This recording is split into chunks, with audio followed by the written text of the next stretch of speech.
So good afternoon, everybody. My name is Yasmil Raymond. I am Dia's curator, and it's a pleasure to have you all here. I'm delighted to see the turnout, despite our Minnesota weather. I just flew in from Minneapolis, actually. It was just like that.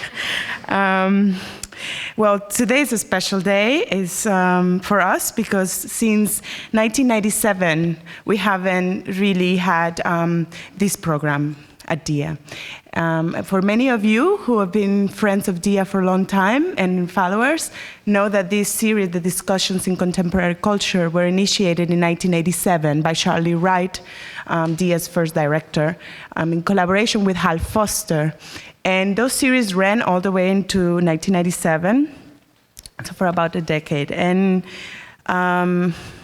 it's been a big loss for us because not only were they a platform for discussing things parallel to artistic practices and visual culture, but also allowed us an opportunity to navigate areas that were outside of the field that can allow us proximity to issues such as other fields, music, literature, theater, and so on.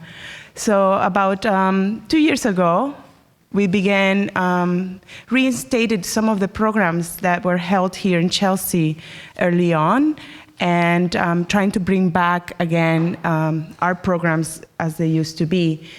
Because of the loss of moving to the Beacon, as many of you remember, when the collection opened there, many of our programs sort of trickled down and we sort of stopped them. But we've maintained a few. For those of you who know, Monday nights, every month, we have the Artist on Artist lecture series. It's on its 12th year. And we also restated the Readings in Contemporary Poetry, which we're very proud of for the last 3 years.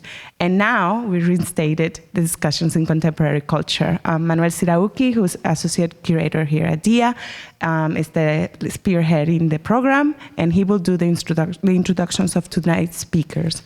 I wanted to thank my team, my friends, my colleagues here at DIA for putting together everything behind the scenes to make this possible. And to you for coming tonight. So thank you.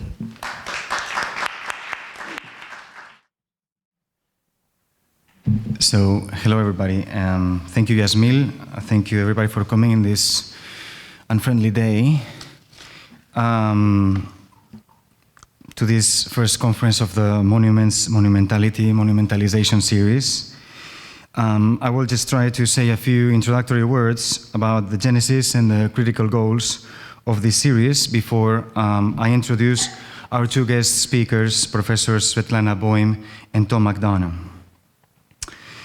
As many of you know, the notion of monument has been crucial for DIA since its very inception, and particularly central to our concerns for the past 3 years. It is difficult to emphasize how much the public conversation between Thomas Hirschhorn and Hal Foster on the subject of Hirschhorn's personal atlas of work in public space was a liminal moment in this relaunch of the Discussions in Contemporary Culture program. At that time, October 2012, we were not only getting ready for the installation of Hirschhorn's Gramsci monument in the South Bronx, that I hope many of you saw, and Yasmil was the ambassador there. She did a 3-month-long performance on site. But we were also immersed in the preparation of the Carl Andre retrospective that will open in May 2014 at the Beacon. Among the works of Carl Andre that no retrospective could show, but that we have very much talked about, is a destroyed piece made in 1967 at the also dismantled Museum of Contemporary Crafts in New York, titled Grave or Monument to a Small Child, and simply consisting of a little mound of sand poured onto the ground from the top of a stairway.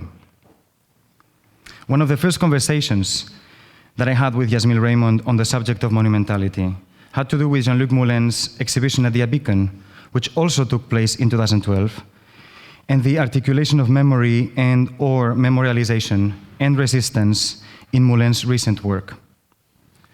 Such conversations triggered our decision to devote this series of discussions to the status of the monument in contemporary culture. The monument is, among many other things, a concept with undeniable institutional origins, an ideological tool bridging political, aesthetic, and pedagogic agendas. In his seminal text, The Modern Cult of Monuments, from 1903, Alois Riegel made a distinction that seems extremely useful 110 years later between unintentional and intentional monuments, between historical and documental value and aesthetic relevance, between the testimonial nature of the document that is monumentalized and the memorializing goal of the monument that is erected in public space with what I would call the intention of invading the future. Many contemporary examples can easily prove the pertinence of Riegel's distinction today. From Auschwitz transformed into a tourist attraction, to Nelson Mandela's prison cell, to the museified remains of the Berlin Wall or the last column of World Trade Center, to the Olympic torch, the multiplied effigy of Che Guevara, to Jim Morrison's grave, etc., etc. The references are not only infinite, but each of them seems to carry along with it an entire critical corpus. Also, countless have been the cases where modern and contemporary artists have undertaken a redefinition of the monument, either by altering the celebratory mood of ideological monuments. We may think, to choose a close example, of Dan Flavin's Monuments to V. Tatlin, or by suspending or erasing the monument's referentiality. Think of Onkawara's day paintings, for example. Or by an emancipation of the maker of monuments from the institutional will. I would cite here Hirschhorn's entirely personal desire to celebrate Antonio Gramsci independently from any institutional agenda. Or even by disrupting the monument's very projection into the future, making the monument replicate the very transience of its referent, as in Andres' monument to a small child. Now, rather than establishing an intrinsically suspicious typology, it seems more important for me to point at some of the angles from which the open question of monumentality, the status of the monument in our days, can be addressed. If the threefold title of this series seems to escalate with tongue-twisting complexity, that is certainly because the question could hardly be addressed without considering its many interpretive folds and layers. The program Monuments, Monumentality, Monumentalization will bring together, during the year that starts at this very moment, a number of key voices to illuminate new areas in the territory I just briefly evoked. Again, our hope and desire is that the upcoming encounters not only help us sharpen our perception of the multifarious monumentality around us, but also draw our attention beyond the limits of our field.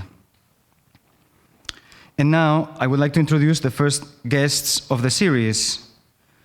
For those who may not have received our latest updates, I will note again that David Graeber had originally committed to be here, but unfortunately had to cancel at the very last minute.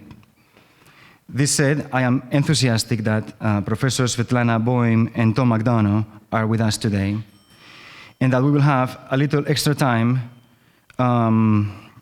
to listen to them and discuss their presentations afterward. So let me quickly outline the plan for the evening. I will introduce Professor Svetlana Boym. We will listen to her presentation. We will take a 10-minute break, followed by a new presentation, a new introduction of Tom McDonough, and a roundtable. So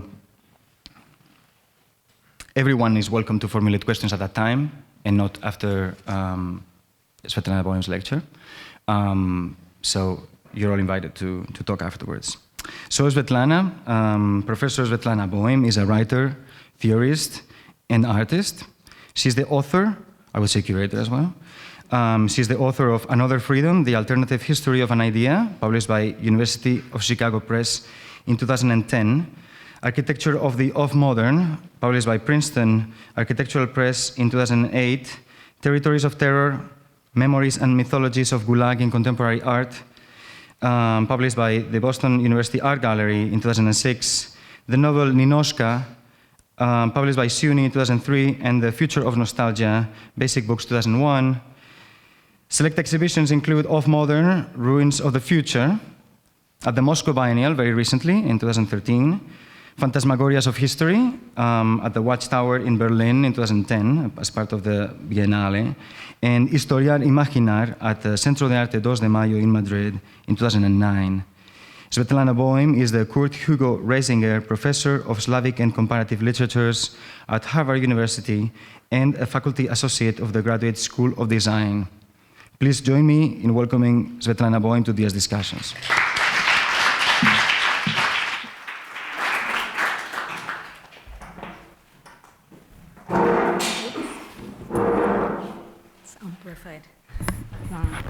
Thank you very much, Manuel. It's a special honor and pleasure for me to be here. I feel blinded. I don't see your eyes. Is this intentional? I guess it is. Okay, so it's really a special honor to open the symposium. And perhaps I'm really looking forward to our discussion. Perhaps it's appropriate to start with embarrassing monumentality. And I would like to begin with a quote from Robert Smithson from his epigraph to the two of the monuments of Passaic. I quote, "He stared at the monument. It seemed all wrong sometimes. I just can't explain it. It makes me feel haywire, and then I get these flashes." This is from Henry Kuttner's Jesting Pilot. So I would like to share with you this haywire and critical embarrassment that produces epistemological hesitation and interrupts acts of knowing and framing the monument. So hopefully it will offer us an alternative, creative, and sometimes dissenting tour of the monuments beyond iconoclasm and nostalgia. So this is a new project for me, the embarrassing monumentality, but it's part of my more general exploration of what I call eccentric modernities. So I say a few words about it. So I believe that we live at the time when modernity is our antiquity and postmodernism has been buried in the first decade of the 21st century. So I'm sure you all heard about it. So instead of fast-changing propositions post, anti, neo, trans, and sub that suggest an implacable movement forward, against, or beyond, and try to be desperately in, I propose to go off as an off-quilter, off-Broadway, off the path, way off-brand, and occasionally off-color.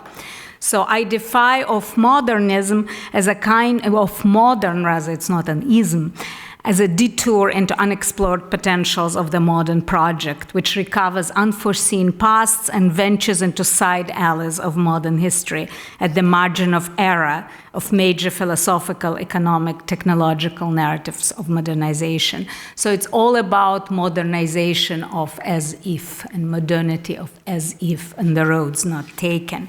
So I'm very much inspired by Russian critic and writer who is a predecessor of the off-modern. I quote Borges, who said that each writer invents his or her own predecessors. So mine is Viktor Shklovsky, who proposes the figure of knights moving chess that follows the tortured road of the brave, and he prefers it to master-slave dialectic of dutiful pawns and kings. So the emphasis is always on the oblique zigzag that reveals a kind of play of human freedom vis-a-vis political teleologies and ideologies of different kind. And if we veer off the beaten track of the dominant constructions of history, we often have to proceed laterally, not literally, and discover those roads not taken. So Shklovsky himself, I wouldn't elaborate it here, develops his theory with an example of a monument, which is at once a ruin and a construction site. He describes the kind of ruined monument to the Tsar and the monument to freedom that's not yet built, and the kids are playing in between. So off is always this, opens this kind of ludic space. This is my very zealous students drifting around Cambridge, and strange graffitis appeared around Harvard Yard. But that also, which were quickly erased, but that demonstrates the swerve of the off. So I'm also very interested to discover what I call inconvenient histories. So I say that this is not a black square. It's actually when the techniques of Photoshop were used in the secret police, and the images found in the secret police archive where prominent communists and non-communists were erased from history. So this is another version of the black square, and Off Modern tries to recover some of those other black squares of the avant-garde. Okay, and this is not really Tatlin Tower, as the previous one was not really a black square. But I'm not going to talk about Tatlin Tower, I've written about it enough, but for me it kind of exemplifies what I understand by monument, to pick up on what Manuel was speaking about, using my also favorite thinker Alois Riegel. That what is interesting for me about this as an exemplification of my idea of the monument is that it hasn't been built.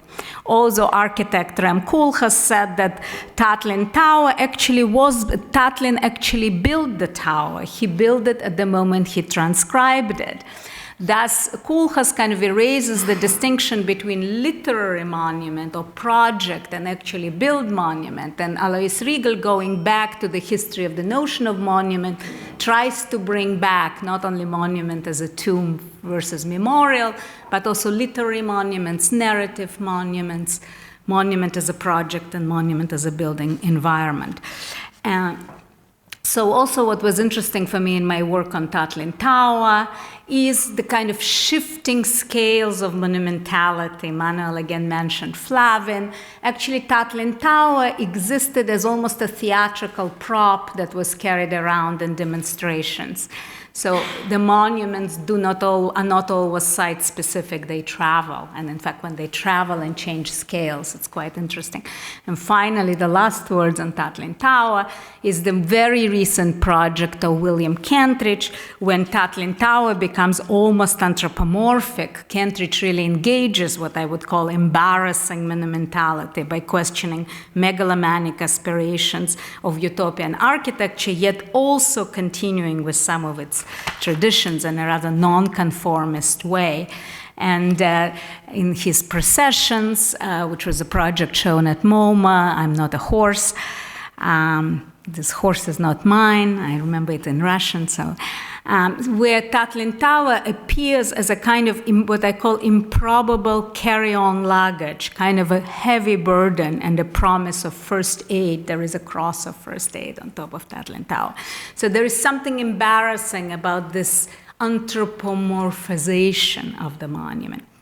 So for me, instead of proposing typology, today I would put emphasis on what I would call monumental drift and offer a kind of post-situationist, or rather off-modern detour and traversal of monumental space, both critical and embarrassing. So my emphasis would be on this idea of drift, traversal, biographies, and narratives of the monument. So why embarrassment? Finally, I can talk about it. Very happy. Embarrassment. Etymologically, the word embarrassment comes from Latin or probably Celtic root bar, as a flat, long piece of wood or metal serving as a support or leverage, especially, or sometimes as abstraction. So to embarrass was actually a mechanical operation and literally meant block, to obstruct. The word shares root with barricade, barrier, barrister, and embargo. If you know Spanish, of course, embarazada is a kind of burden of a certain kind. So it's interesting that etymology, I'm not going there. There are many places I could go where I'm not going. So etymology of embarrassment is similar to etymology of the word scandal, from Greek skandalon, that means stumbling block, originally a trap with a springing device. So only in the 18th century, in English, those words acquired kind of more anthropomorphic meaning and started to refer to emotion and affect. So for me, there's something about the word embarrassment that has a little monument inside it and does something to it. So the experience of embarrassment reveals simultaneous excess and lack, excess of self-consciousness, and the lack of self-possession. The disconcerting physicality of embarrassment manifests itself in a hot blush, clumsiness, or awkwardness, or even stuttering.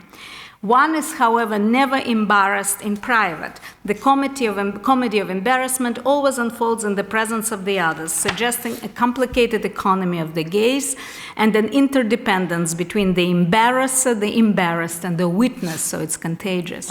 Cannot see you, but I hope some of you will start blushing soon. The embarrassment, as I said, complicates the act of framing and understanding. The hot flash of embarrassment embodies disconcerting mixed feeling that tampers with the clarity of demarcation. We know that for Smithson, the bar can also become a mirror that makes mirror that mirrors material into allegorical, or the other way around, and as I would argue, remind us of mirrors of Borges, Nabokov, and Lewis Carroll, opening the dimension of fictionality. So for me, embarrassment, luckily, it's not yet a critical concept because it's not shame. It's one of those soft hinge concepts that I like, sort of like nostalgia. So it's a hinge concept that mediates between emotion and consciousness, between physical and mental reflection, as well as between one's inner citadel of freedom and the public world. It makes use of mixed feelings, bundled actions, eccentric thinking, and changing scales, mixing human and monumental proportions. And as I already said, embarrassment is a kind of chain reaction that offsets the conventions of representations and boundaries between people and things. So sometimes embarrassment could involve haptic liminality. I was very interested that Smithson is very, very fascinated by Mallarmé's Hérodiade, but this is also what I'm not exploring today. But there's something interesting about the touch and blush of embarrassment. That embarrassment engages the inconvenient anthropomorphic quality of the monument ruin. We can be embarrassed by the ruined monument because we recognize the uncanny isomorphism between us. We also can recognize the awkwardness of forgetting and aging. That was a monument to the unknown New Yorker that I showed you at the beginning. No, to whom is the monument? We can also be embarrassed that our public sphere is littered by certain kind of monumentality. Mostly we are embarrassed perhaps by our codependence that can open up new venues of remapping bars and barriers of the public realm. So in my argument, embarrassment is not the same as shame. It doesn't have such strong metaphysical connotations. Shame has to do with right and wrong, good and evil, certainly linked to theology, internalized sense of the sacred, but I'm open to question those boundaries. So embarrassment for me can become one of those embarrassment for me is linked to the mystery of the human condition, and it can become one of those artistic and pedagogical strategies to counter the new spirit of capitalism, to paraphrase Luc Boltanski, in the current moment of managerial creativity, digital multitasking, because it can open slower human time and use kind of anti-instrumentalist estranging detours and human erring. So I use embarrassment as a verb of action and as an adjective. I can distinguish two major strategies, and many, many more. One is of embarrassing existing monuments, and the other consists in discovering and mapping the kind of unintentional memorials, mapping embarrassing monumentality in the unmonumental for grounding those eccentric unintentional memorials and non-sites. So I'm very interested to kind of create my own archaeology of the concept of embarrassment, kind of through swerve and zigzag, cross-fertilize various semi-forgotten ideas from Russian formalism to situationism, and to various American artists like Robert Smithson, whom, as you would see, I don't consider to be a site-specific American artist. Okay. So the most radical example, which I also would not discuss in detail, of the first strategy of embarrassing existing monument was Pussy Riot's performance of punk prayer, Mother of God, Get Rid of Putin, performed in the Cathedral of Christ the Savior. And what's important for me is not that the action was embarrassing, not at all, but that it actually embarrassed the site, radically opened up the contested histories of the site. And they commented that what was important for them was not the act of blasphemy, not the religious act, but a contestation of a site that would open up and lay bare the kind of peculiar marriage of church and state in the Russian context. Embarrassment also consisted in this clash of scales that occurred. So the Cathedral of Christ the Savior, again, it's a very long story, has an interesting history because it was actually initially built in the late 19th century in a kind of newly invented Byzantine style on the site of a removed church. Then it was exploded during the anti-religious campaigns of the 1930s. This was a place where they were planning to build Palace of the Soviets. Here you have a kind of dance reconstruction of architecture. Pretty embarrassing.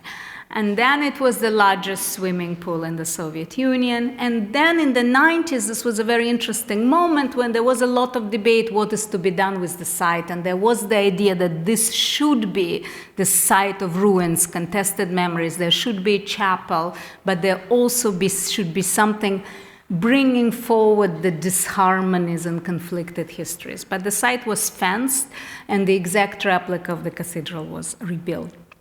So the action of Pussy Riots was precisely kind of disrupting and bringing back the history.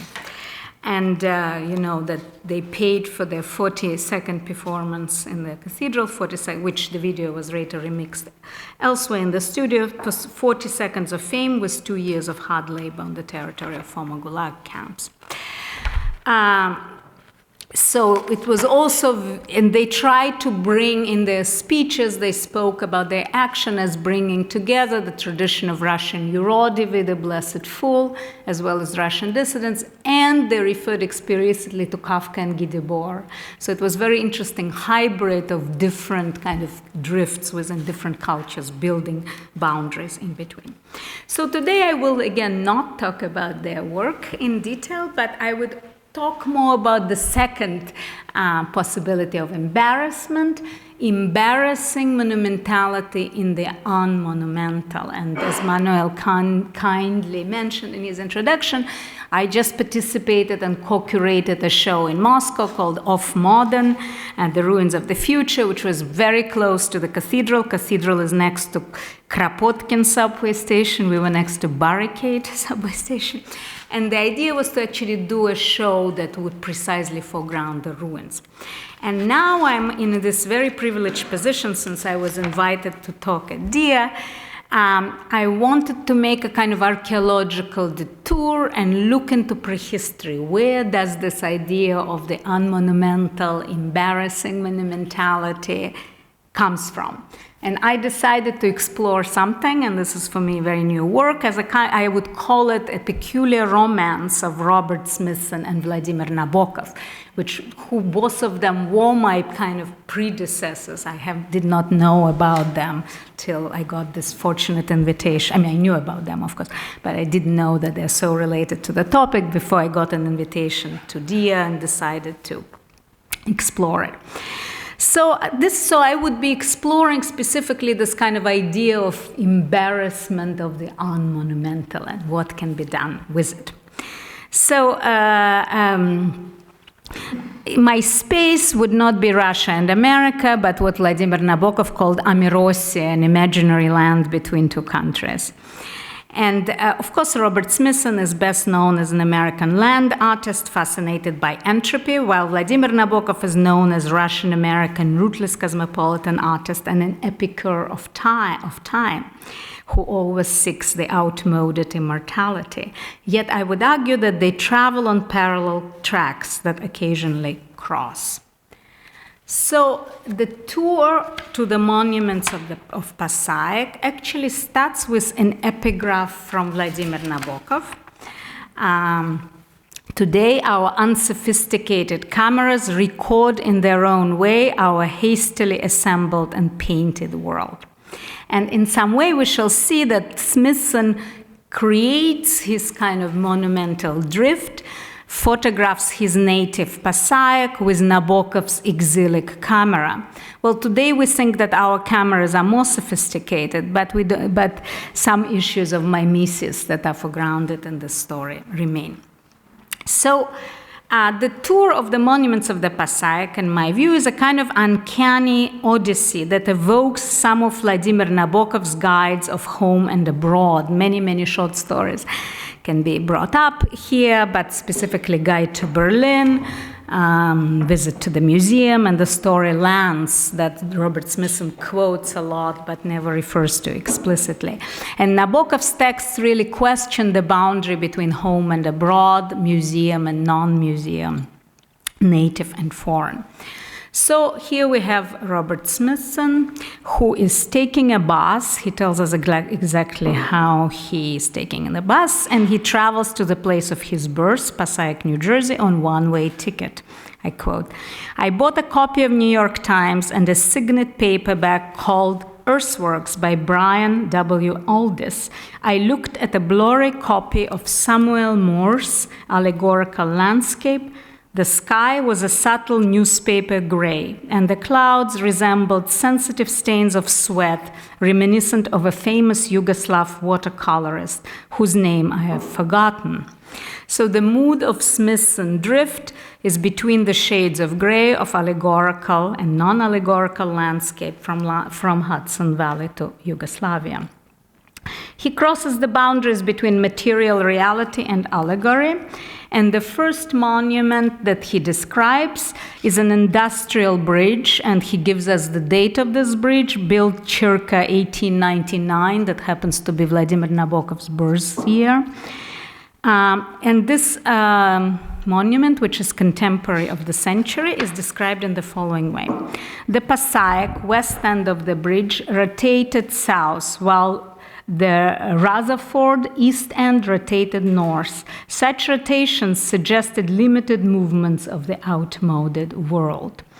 And he says that such bridge can be called a monument of dislocated direction. So incidentally, both places were places where Smithson family lived. So dislocations begins at home, and then Smithson, of course, asks his favorite question, where is time? The bridge of dislocation is a potent metaphor or a mental map, non-site for Smithson storytelling. The next monument is the Great Pipe, that is in some enigmatic way connected to the infernal fountain. And here is a wonderful quote from Smithson. "It was as if the pipe was secretly sodomizing some hidden technological orifice and causing a monstrous sexual organ, the fountain, to have an orgasm. A psychoanalyst might say that the landscape displayed homosexual tendencies, but I will not draw such crass anthropological conclusions. I will merely say it was there." End of quote. So Smithson pokes fun at the psychoanalytic interpretation, a laugh that he might have shared with Vladimir Nabokov, who also did plenty of it. However, let's be cautious. The pipe is not a pipe. One doesn't have to be a psychoanalyst to observe that sometimes the pipe is not a pipe, and the artist doesn't merely say that it was there. Rather, he comes out of the closet as a storyteller, making embarrassing anthropomorphic metaphors into infrastructure of his fictional home. We remember that Smithson criticized humanism and simplistic attempts to bring art and life together. He tries to do something different. We know that Smithson documentary photographs and monuments, as was commented by various critics, including Jennifer Roberts, play with perspective, with these pointless vanishing points. He kind of denaturalizes the perspective. And kind of almost making his perspective baroque and making everyday images not so site-specific. The mood of Smithson tour is not debunking, subverting, critiquing, or sabotaging. It's rather tender and humorous naming of modern refuse that's taken out of the context of utility and production. I'm also reminded of my favorite Roland Barthes quote when Barthes describes obscenity as a kind of excess and eccentricity. He says that obscenity doesn't occur at the moment when the Pope is sodomizing the Turkey, referring to Sade, but in his view, obscenity is what's off the scene, this affect, tenderness, excess. And I think somewhere in Smithson's essay, this is what begins to happen, the kind of excess erupts. And for me, this brings us back to the kind of very idea of the monument in Smithson. He proposes a rather extraordinary theory of laughter. Using formal logic of crystallography, Smithson proposes what he calls ha-ha concept of laughter. He distinguishes 6 main Christological systems. I'm really not a specialist in Christology. I know more about laughter, so you can correct Smithson if needed. So he claims that the ordinary laugh is cubic or square, isometric. The chuckle is a triangle or pyramid, tetragonal. The giggle is a hexagon or rhomboid, hexagonal. The titter is prismatic or orthorhombic, the sneaker is oblique, monoclinic, the gaffer is asymmetric, triclinic. Of course, being off-modern, I like the shape of the sneaker. But mostly this ha-ha theory reveals the off-modern multimedia strategy of drifting between theory and form, between laughter and the monument. So in his theory, Smithson kind of sometimes demonumentalizes the monument and monumentalizes the laughter. He also commented, interestingly, that, quote, the varieties of humor are pretty foreign to American temperament. It seems that the American temperament doesn't associate art with humor. That comes from the dialogue with Kaprow. However, this humor in Smithson is also very serious. In fact, in my view, Smithson identifies and practices the major aporia of the monument already made, that in itself is embarrassing. He brings in the Bergson idea of creative evolution, and says that creative evolution, which actually tries to talk about the impossibility of ready-made concepts or ready-made objects. So Smithson quotes Bergson. It's a little difficult moment in my talk, but I'm happy to explain later. Says Bergson, says Smithson, I quote, the history of philosophy shows us the eternal conflict of systems, the impossibility of satisfactorily getting the real into the ready-made garments of our ready-made concept. And it's just that impossibility that appeals to Smithson himself. The monument is a bar in the larger drift of embarrassment that is enabling and estranging at once. So here I would like to extend the pipeline from Smithson to Nabokov and see how interestingly the two texts echo each other. And sometimes Smithson offers almost a misreading of Nabokov, but I think it's a very interesting, creative, and productive misreading. Okay. Non-sites, I'll get back to it. So in Nabokov's Guide to Berlin, which is written in 1925, much earlier than Smithson's Tour of the Monuments of the Passaic, anticipate the text by some 40 years. The landmarks of this Guide to Berlin don't include famous monuments, but only strange things like black pipes, ordinary streetcar, jellyfish in the aquarium, and so on. So the text, the Guide to Berlin, begins with the first monument in this guide, which is a black pipe that Nabokov sees right outside his house. Okay, a gigantic black pipe lies across the outer edge of the sidewalk near the boarding house where the author rents a room. And here is a quote. Today someone wrote Otto with his finger on the virgin snow, and I thought how beautiful that name with its two soft O's flanking the pair of the consonants suited the silent layer of snow upon that pipe with its two orifices and its tacit tunnel. So we know the description is very alliterative, actually both in Russian and in English, and Nabokov controlled the English text, and I saw how difficult, but he insisted on the same alliteration. So it has alliterative t-t-t-tis and isomorph. It's also isomorphic with many O's that mirror the lonely pipe. This is not a Duchampian fountain, but not a constructivist objet trouvé, but a poetic pipe that allows an immigrant to inhabit temporarily his nondescript rental home. The graffitis offer us a fleeting urban illumination, a minor detour into ordinary marvelous. The irony of Nabokov-Smithson relationship is Nabokov's own pipes are unphotographable. Nabokov's textuality plays against the camera. The writer's pipe draws our attention to the materiality of language itself, both native and foreign. Inspired by Smithson's reluctant anthropomorphism, we can observe that the virginal snow on Nabokov's pipe is described with tender polymorphic eroticism. So Nabokov, immigrant narrator, has a poet companion with whom he shares his tour of Berlin monuments, and this poet companion provides a kind of a context for the tour, and he comments to Nabokov's narrator, I quote, "Your guide is of no interest," my friend affirms with a mournful yawn. "This is a boring foreign city and expensive to live in, too." So in a way, Smithson commented that his Passaic is like anthropic Rome, and one could say that Nabokov's immigrant Berlin resembles Smithson's Passaic. Okay, so Nabokov kind of collects his ready-mades as he walks through the city of exile, and he makes a very interesting argument why he's collecting those ready-mades for the Museum of the Future. There's a quote, quite hopeful and optimistic.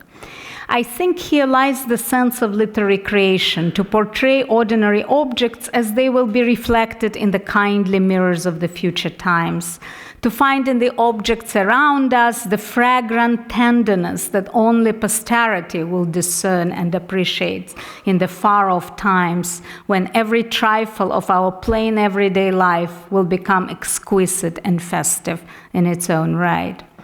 So it's through this kind of spiral of anticipatory nostalgia that we can experience our dull and monumental and forgettable present as something else. And then I want to skip this part, but Nabokov actually goes to the aquarium and finds a wonderful ready-made, which is jellyfish shaped like a Kremlin star. This is 1925. He comments that in the murk of sunken Atlantica, which long ago lived through various upheavals, pottering about topical utopias and other inanities that cripple us today, live this jellyfish. Anyways, so Nabokov plays a lot with this kind of literalization of metaphor and metamorphosizing real material objects. So here I wanted to kind of confront Nabokov and Smithson again and get to Smithson's favorite quote that he uses in many of his texts and interviews that comes from Vladimir Nabokov's science fictional or anti-science fictional story called Lance. So Smithson loves to quote, I quote, "The future is but obsolete in reverse." And usually from this quote, the researchers and Smithson himself moves into insights about dystopia and kind of develops the idea of entropy. In fact, Nabokov doesn't go there. And this is very much is interesting for me. What is the move of this drift? What is the narrative? Is there a denouement to the drift? Where is it going? And it seems in Smithson and Nabokov's texts they go in different directions. Smithson scholars really looked around this quote, and in fact, it comes from this anti-science fiction tale, which also anticipates, in my view, Kubrick's Space Odyssey. And the quote is preceded by a reflection, not only with a reflection on entropy, but rather again about estrangement and temporal displacement, that if you portray future as the past, this is operation of estrangement, so it can offer you this creative tenderness that would allow to salvage both past and the future. And Lance, the character in Nabokov's short story, is a kind of astronaut of wonder who resembles a little bit of ancient Lancelot, much more than Yuri Gagarin. Stories written before first man was actually sent into space.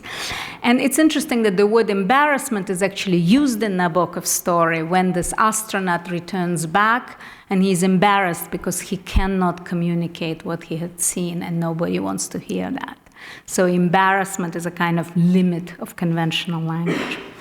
So for me, it's very interesting, as I already said, to see where are Smithson and Nabokov going with their swerves. And here, it's a bit complicated. I invite your input because very interestingly, the tour of the monuments to Passaic ends with a kind of mise en abîme of entropy. Smithson offers us the sandbox. He proposes to kind of play Maxwell demons, separate black and white, it becomes gray, and it kind of ends with entropy. It says maybe the way out is to film the experiment, but then the film also ages. So it's a kind of interesting spiral of entropy, while what Nabokov does with his endings, like the ending of The Guide to Berlin, he gives us kind of mise en abîme of mirrors that can offer this sort of tenderness of anticipatory nostalgia.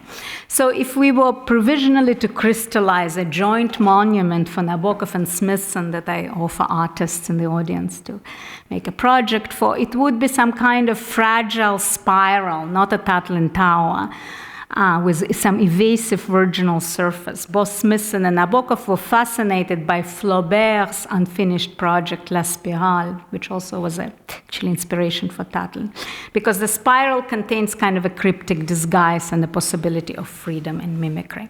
So this is the end, very complicated part of my talk. Now I would try to unfold and show some kind of implications for the art projects, where to go with those ideas. So, okay, the important part that I did not say, that in my reading of Smithson, it is very important to always have a dialogue between what in Smithson was sight and non-sight.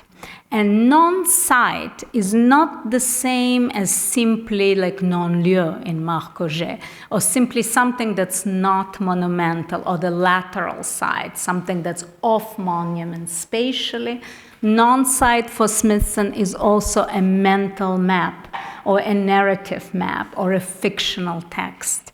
So for me, it's very important to really think of Smithson not only as an American sight artist, but also a Rossian non-sight specific artist, and take this idea of non-sight very seriously, because for me it's a foundation of my notion of drift, that it's not only lateral move in space and incorporation and naming of the non-monumental, but it's also move across the media and kind of a way of not linking with technology, but also linking mentally between allegorical, literary, and artistic. And of course, Smithson suggested that middle of the nowhere is a good place for a gallery. Nabokov uses actual museums that he then demonumentalizes and turns into kind of dream spaces. So in a way, embarrassment always engages human agency, allows us to reflect on this kind of vanishing human interactivity, and embarrassing monumentality doesn't have to carry high production costs, as the texts of Smithson and Nabokov show. So now I wanted to move to the show in which I participated, in which I co-curated. The idea was that we all artists curators, didn't quite work that well. Primarily did most of the work, but still that was the idea of the show Ruins of the Future, which tried to propose a combination of this embarrassing monumentality that exists and also bringing in the unmonumental. And we had projects of both kinds. And I will speak specifically today about Rem Koolhaas and OMA project, very briefly, of kind of embarrassing the Hermitage Museum in my native city, St. Petersburg. But also, I tried to suggest that this exhibit was an attempt to stage a kind of cross-cultural public sphere where ruins cohabit with construction sites, and that the show exhibits ruinophilia, but ruinophilia does not mean a backward glance, but a kind of what I called uncensored confrontation with the disharmonies of the present. And part of, for me, of this ongoing monumental drift of embarrassment is really confronting the disharmonies of the present, bringing in perspectivism without denouement. So we had many artists, including Rax Media Collective, who presented a video which was like a lucid dream, a drift through the outskirts of New Delhi, using also a work of Jacques Rancière and using worker's diary, but the worker is dreaming. So it was an interesting reflection also on Russian constructivism. There was a video, rather well-known video of Henri Sala, Dami Colori. There was a work of Rem Koolhaas, The Hermitage, my own projects of nostalgic technologies, and the design was done by a Slovenian-American artist, Tobias Putrik, that consisted of what he called L-shaped or zigzag-shaped walls. So these are some, you see lots of black squares. These are some views of the exhibit. And I will speak in details only of the project of Rem Koolhaas. But before I get there, another bit of archaeology of the ruins of the future, are very well-known projects of the artists, and one of the artists is present here, and it's my great honor, Vitaly Komar. It's one of the ruins of the future, view from the future of the Guggenheim Museum, and view of the future of the MoMA. This, I think, from the 70s or 90s. Okay. From the end of the 20th century. And now we are going to go very briefly to swerve through the ruins of the Hermitage as described by Rem Koolhaas.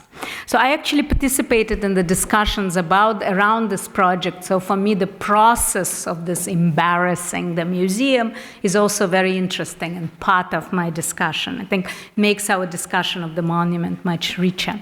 So what was interesting, so basically Koolhaas was offered an additional space around Palace Square, which is called the General Staff Buildings, to explore them, to turn them into the extension of the museum or possible Kunsthalle. But what was interesting, when he came to St. Petersburg, the architect and his team, he wandered around the territory of the Hermitage, where nobody looks, looking at what nobody photographs, and photographing kind of back spaces of the Hermitage, all those closed doors. In high school, I worked as a tour guide of the Hermitage, and I remember that the tour was always extremely linear. You were never allowed any sideway glance. You had to just go forward to the culmination of the realist tradition in Western art. So Koolhaas does the opposite. He swerves and takes detours, photographs the lonely cats, the closed doors, and the trash. But he doesn't do it as something negative, but as something inspirational of how to think the whole territory. So first, what he does with the Hermitage, he kind of proposes to decentralize the space, to turn it into a kind of city within the city, not to think about it as a single monument. And then he really actually admires the place, and he proposes not to build a new architecture. He says that there's enough megalomaniac architecture. So you see here, the General Staff Building is the one that's in the shape of the arch. There are actually 5 buildings of the museum. So in Koolhaas' view, we have to think of it as a mini city. So we're going to speak about what I'm going to show you a few slides from the General Staff Building. So Koolhaas first proposes to put display itself on the display. As he travels through the sort of deposits of the museum, he sees this kind of fragile objects just standing there, and he becomes very inspired and says that we have to think of a museum also as a laboratory of the art objects. I get to it in a second. So he's very interested in the whole idea of putting display on the display, and rather than building monumental architecture, proposing a new scenography of the space. So for me, this would be very close to what I call drifting. It embarrassed many people in the Hermitage, except the director was very inspired, but the project would not be built, partly of this issue of cultural embarrassment, if you wish. And also, we talked about the idea of modern, and Koolhaas has a term, modernization through preservation, that's also kind of oxymoronic.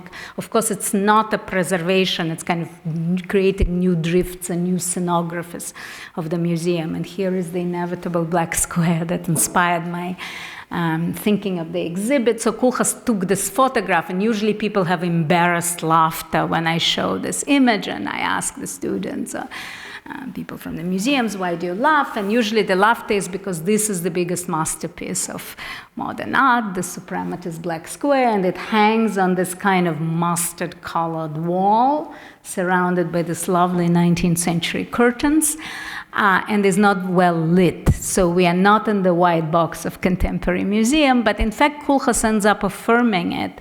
And for me, this represents kind of modern or coexistence, disharmony or clash of different modernities. The museum was representative of 19th century modernity. It was most modern museum in the 19th century.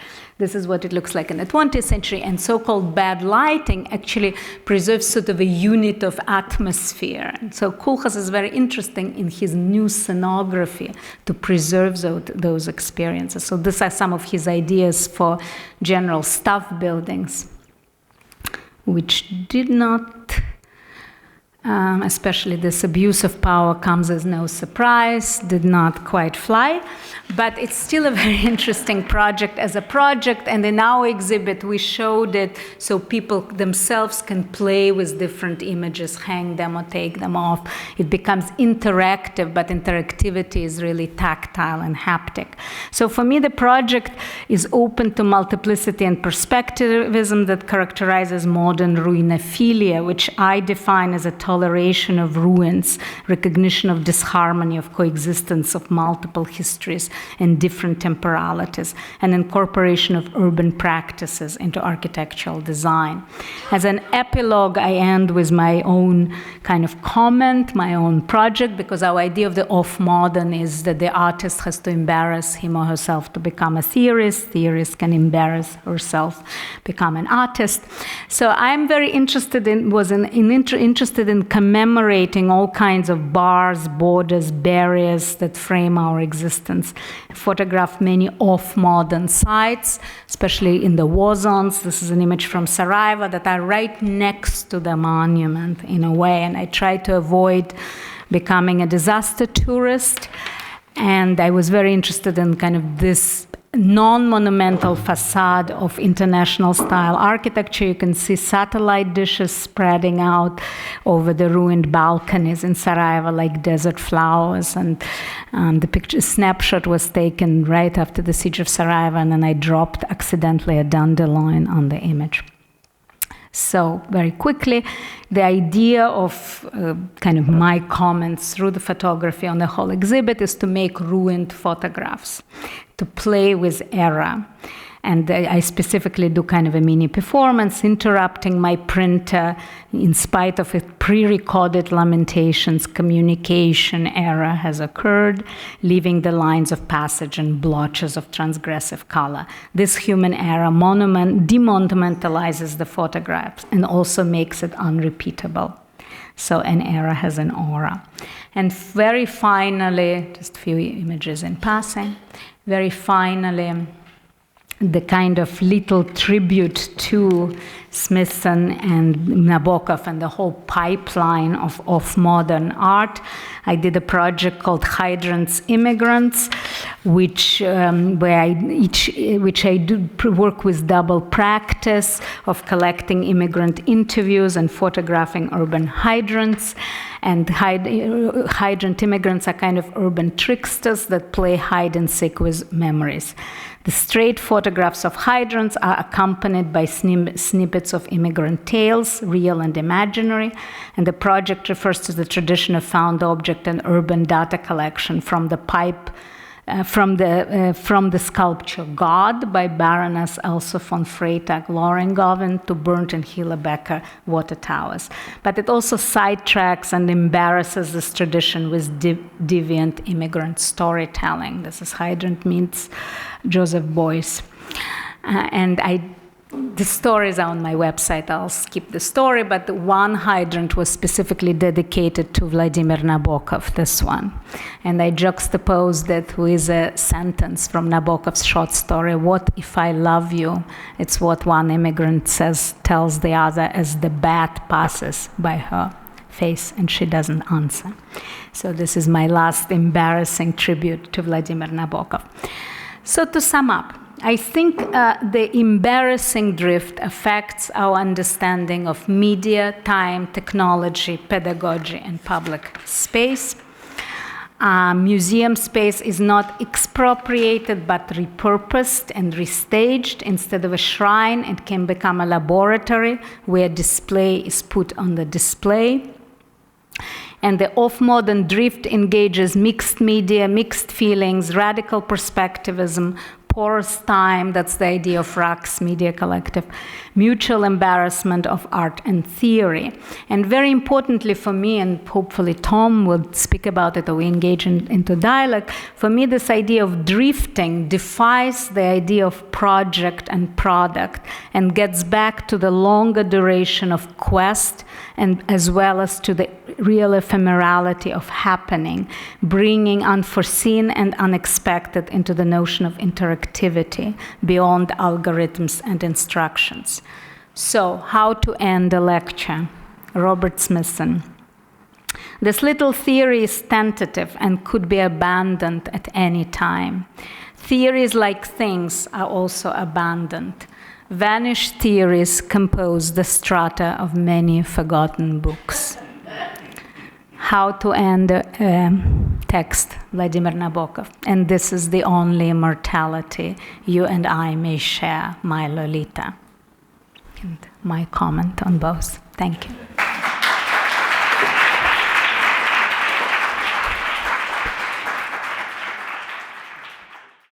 Welcome back. I hope you're enjoying so far. I will introduce now our second speaker, Tom McDonough. Tom has been a regular collaborator of DIA. His texts were in various publications, including the upcoming volume of the Lehman Lectures. And I'm very happy that he is with us tonight. Tom McDonough is Associate Professor and Chair of Art History at Binghamton University, State University of New York, where he teaches the history of the European avant-gardes and modern art and architecture. His most recent book, I think very well known and very much used by many of us, is the anthology The Situationists and the City, published by Verso in 2009. He has also published The Beautiful Language of My Century, Reinventing the Language of Contestation in Post-War France, 1945-1968, published by MIT Press in the October Books series in 2007, and the anthology Guy Debord and the Situationist International, Texts and Documents, again by MIT Press, October Books 2002. From 2005 to 2012, he was an editor at, also a journal I very much admire, Grey Room Journal, also published by MIT. And so welcome, Tom, to the DS discussion.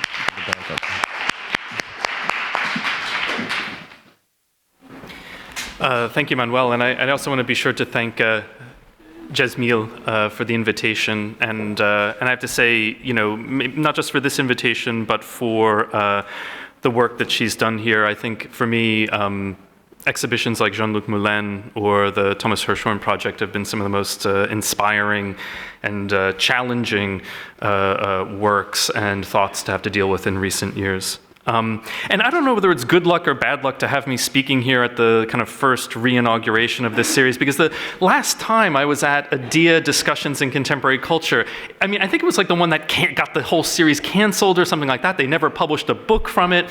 I just remember some really weird conference with like Vito Acconci, Jim Jarmusch, and like someone from the Macons or something like that. And it was a total, I mean, it was fascinating, but fucked up. I mean, it didn't work.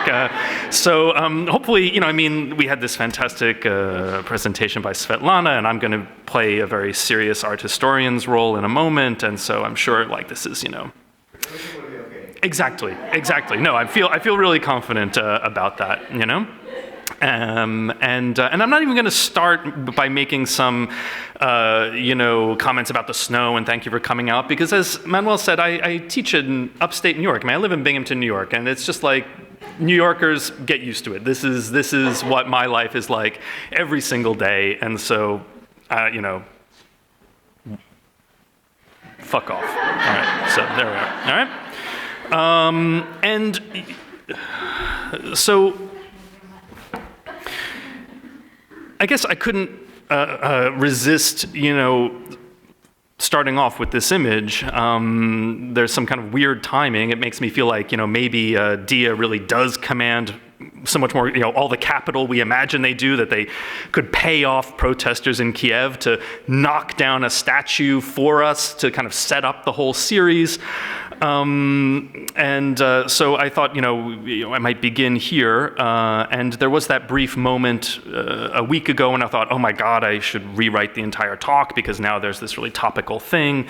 But I guess what I want to say is I don't want to speak with you tonight about iconoclasm, which might be one logical axis for someone who works on the kinds of material I do. I don't want to think about the critique of the monument, let's say, along the vertical axis. I don't want to think about the laying low of the monument. But rather today I want to maybe stay on the horizontal. Or maybe it would even be more accurate to say, think about laterality, or the lateral monument with you. And I think actually without any prior preparation or planning, there's some points of really interesting connection between what I might be saying and what Svetlana spoke about today. And like her, I'm going to be maybe somewhat willfully perverse, and there'll be, I mean, I shouldn't start a talk by saying what I won't do, but there are going to be very few recognizable monuments here, so sorry. So laterality, and let's start here. Visitors to Paris's Musée de l'Armée, and I'm sure if you're like me, you're a frequent visitor to the Musée de l'Armée. Visitors there to this museum, housed in the imposing 17th century setting of the Invalides, might be surprised to find a small Buddhist statuette in one of its vitrines. A modest object, about the size of a fist, it depicts an arhat, one who has attained the spiritual enlightenment of nirvana, seated upon a cushion, his hand folded over a raised knee. What would this representation of a perfected person be doing amidst the ceremonial swords and uniforms of the museum? The statuette entered the collection at the end of the 19th century, a gift of one Monsieur Richard, but that curt notation on the accompanying label hardly suggests what it's doing in this grandiose room.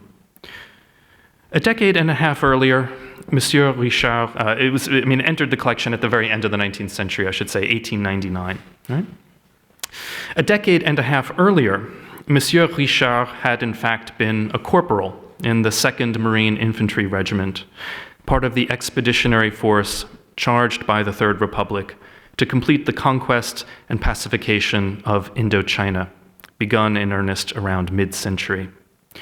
In August 1883, Admiral Amédée Courbet, forced the mouth of the Perfume River, and subjected the forts surrounding the imperial capital Hue to savage bombardment.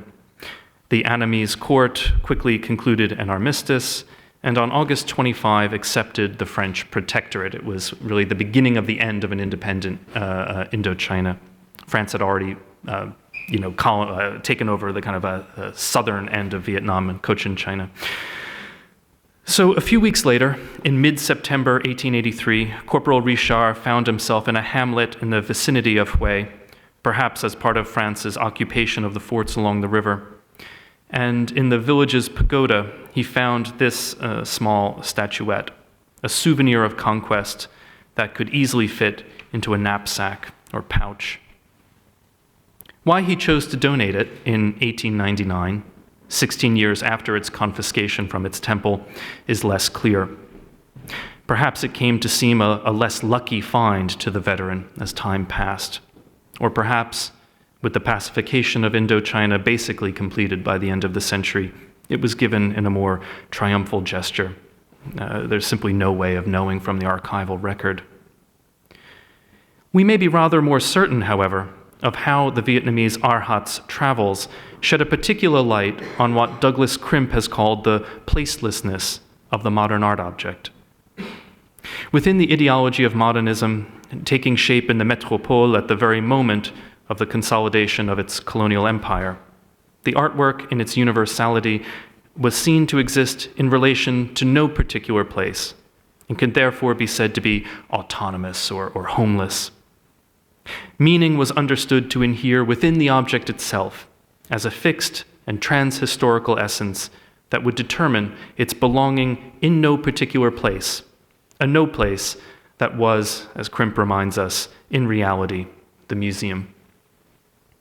The museum then became a logical shelter for all these homeless objects, an encyclopedic refuge where they might come to rest. As Crimp notes, however, such idealism belied the real material conditions governing the emergence of the placeless artwork, namely its circulation as a specialized luxury commodity through various institutional spaces, from the studio to the museum. And yet, the statuette at the Musée de l'Armée reminds us that the object's homelessness was not only a function of its isomorphism with capitalist exchange relations. Some, at least, were forcibly conscripted into their circulation, compelled to travel to their current resting places in the Western Museum. As an institution, the latter is not merely a product of the development of commodity exchange, but also of that renewed form of primitive accumulation known as imperialism, even as we recognize those two operations can't be neatly distinguished. But to be placeless, I want to say, is not to be without history. And the Arhat bears the traces of its history as scars on its surface, areas where the gilding has worn away from the underlying wood as it was jostled in the corporal's pack and in his trunk as it traveled on its ocean voyage back to France. Unmistakable indexes of its violent removal from its ritual setting and its transposition to home and later museum. The institution can't erase that. Now, at the center of Vietnamese-Danish artist Jan Vo's recent project for the 55th Venice Biennale was the reconstructed wooden frame of a colonial-era Catholic church, transported to the spaces of the Arsenale from its original site in a village along the Red River in northern Vietnam. As with the Arhat, we encounter an object removed from its ritual context and transported to the museal institutions of the West. The story of Catholicism in Vietnam is, of course, inextricably bound up with that of colonial penetration. The religion was brought by Portuguese and French missionaries beginning in the 17th century, and the curators of the Biennale contextualize Vaux's gesture as a critique of what anthropologist Marc Auger has called the War of Dreams attendant upon colonization, as the French attempted to occupy not only the physical territory of Vietnam, but its population's collective imagination and memory as well. Now, certainly the Huangli Church attests to a history of imperial domination. This surely is one element of the record it evidences. But the work is more than a restatement of Auger's thesis. This conceptual framework, this idea of a war of dreams, doesn't account for the material specificity of Vaux's installation, which confronts us not as dream or image, but as obdurate physical object. Built in the early or mid-19th century by French missionaries exporting their beliefs to the Buddhist population of Southeast Asia, the church, by the early 21st century, had fallen into disuse and was dismantled by the father of Vietnamese artist Nguyen Phuong Linh, her father who collects, repairs, and reconstructs traditional Vietnamese structures. They would assist Vaux in the reassembly of its skeletal frame in the Arsenale, enacting a form of return as this three-aisled basilica, exported around the world during the years of Counter-Reformation, found its way back to the Catholic heartland. But its return is far from triumphant. Not unlike Richard's Arhat, it bears the scars of its history in its aged wood, and the viewer is made only too aware of its travels, its forlornness, its ruin. Such a strategy, we should note, represents a fundamental shift in recent sculptural paradigms. If the modernist belief in the autonomy and universality of the artwork, those characteristics that subtended its placelessness, if they could be considered a form of idealism, as Krimp claimed, a critical materialist historiography has responded with an insistence on the locational identity of the artwork. I mean, this was Krimp's main argument against the placelessness or homelessness of the modernist autonomous sculptural object. He proposed a practice of site specificity. Reading developments in sculpture since the advent of minimalism, Krimp maintained site specificity opposed that modernist idealism and unveiled the material system it obscured by its refusal of circulatory mobility, its belongingness to a specific site. So paradigmatic examples might be found in the earthworks of Monsieur Smithson, who we worked alongside earlier this evening, Michael Heiser, whom you see here. But it was Richard Serra's Tilted Arc, commissioned in 1981 for the Federal Building Complex in downtown Manhattan's Foley Square, that most clearly articulated the stakes of site specificity for the remainder of that decade. In fact, we could say that site specificity, conceived not simply as the object's physical immobility, but as an approach to the ideological and material conditions of its location, was the critical sculptural strategy of the later 1980s and early 90s. A counterpoint not only to the forms of pseudo-monumentality being articulated by a dominant reactionary postmodernism in sculpture and architecture, but also to the increasingly close linkage of the institutions of art with those of finance capital.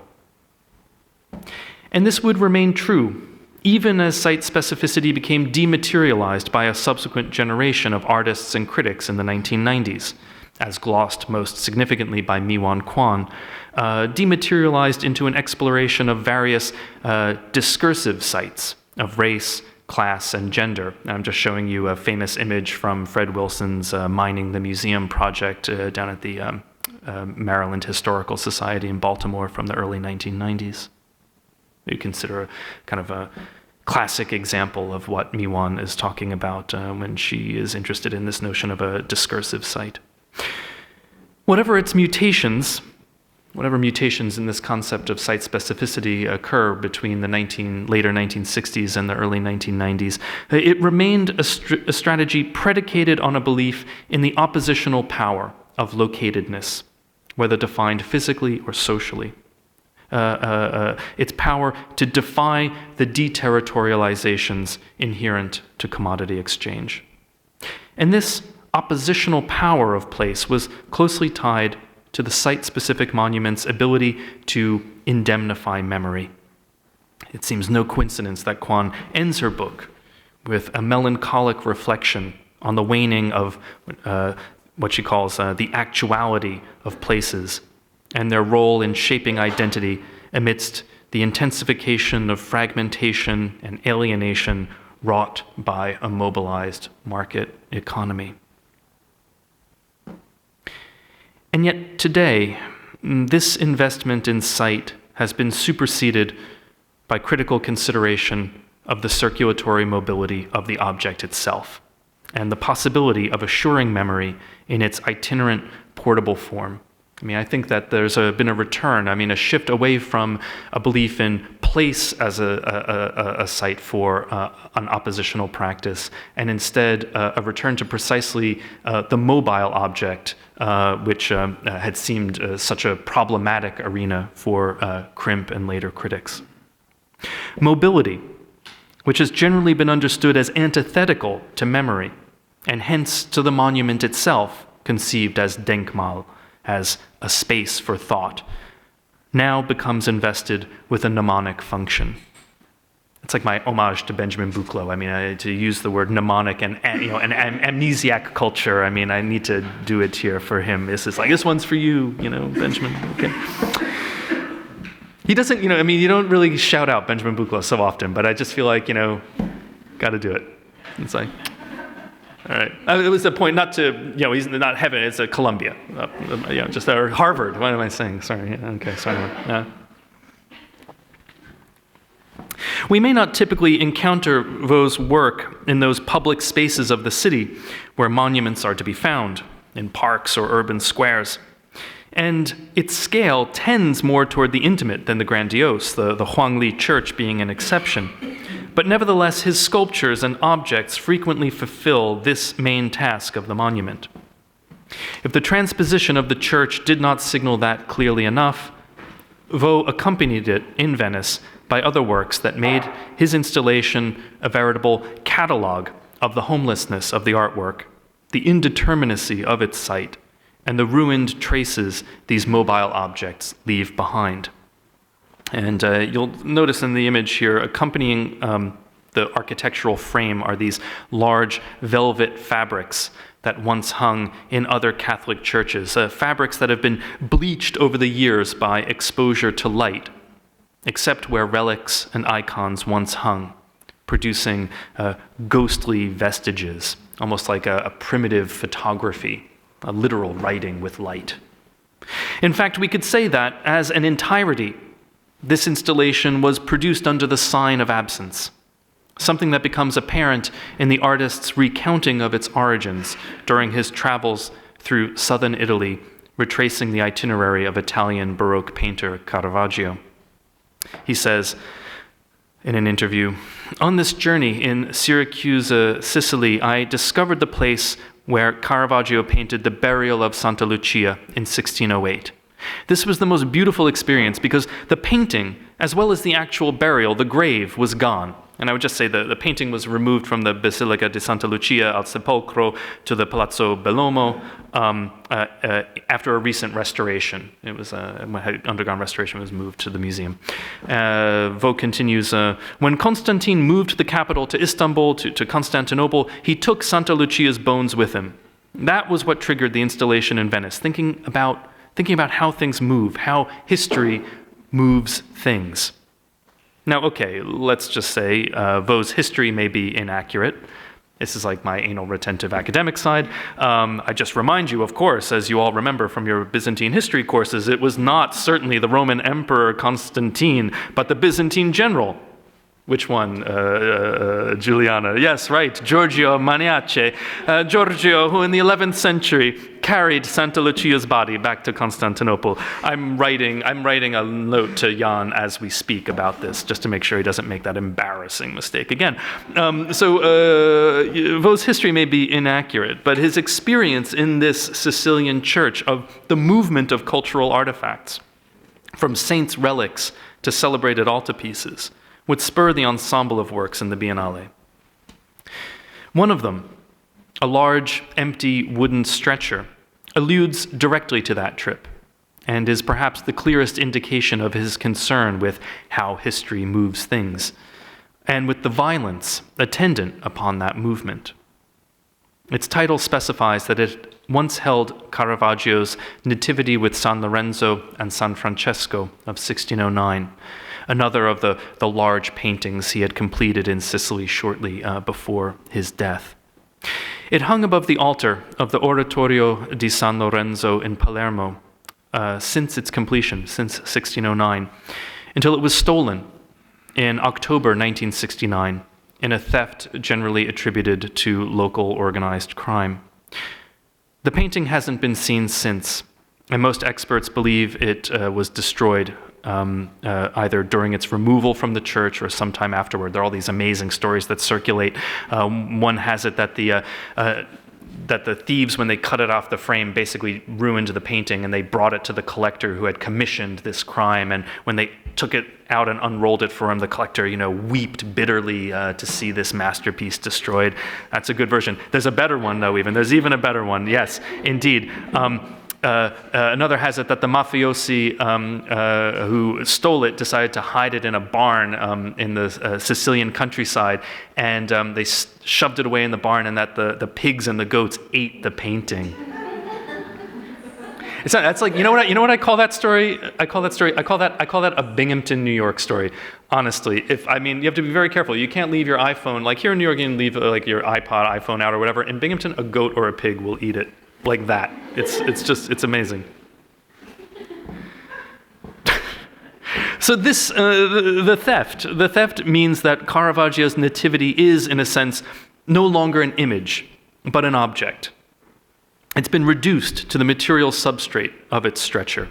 And indeed, Vaux seems determined to call attention to the objecthood of this artifact by providing its dimensions as one would a sculpture rather than a painting. So that is, like when you look at the label for this on the wall, it doesn't just give height and width, but depth as well, right? So it's a three-dimensional object we're looking at.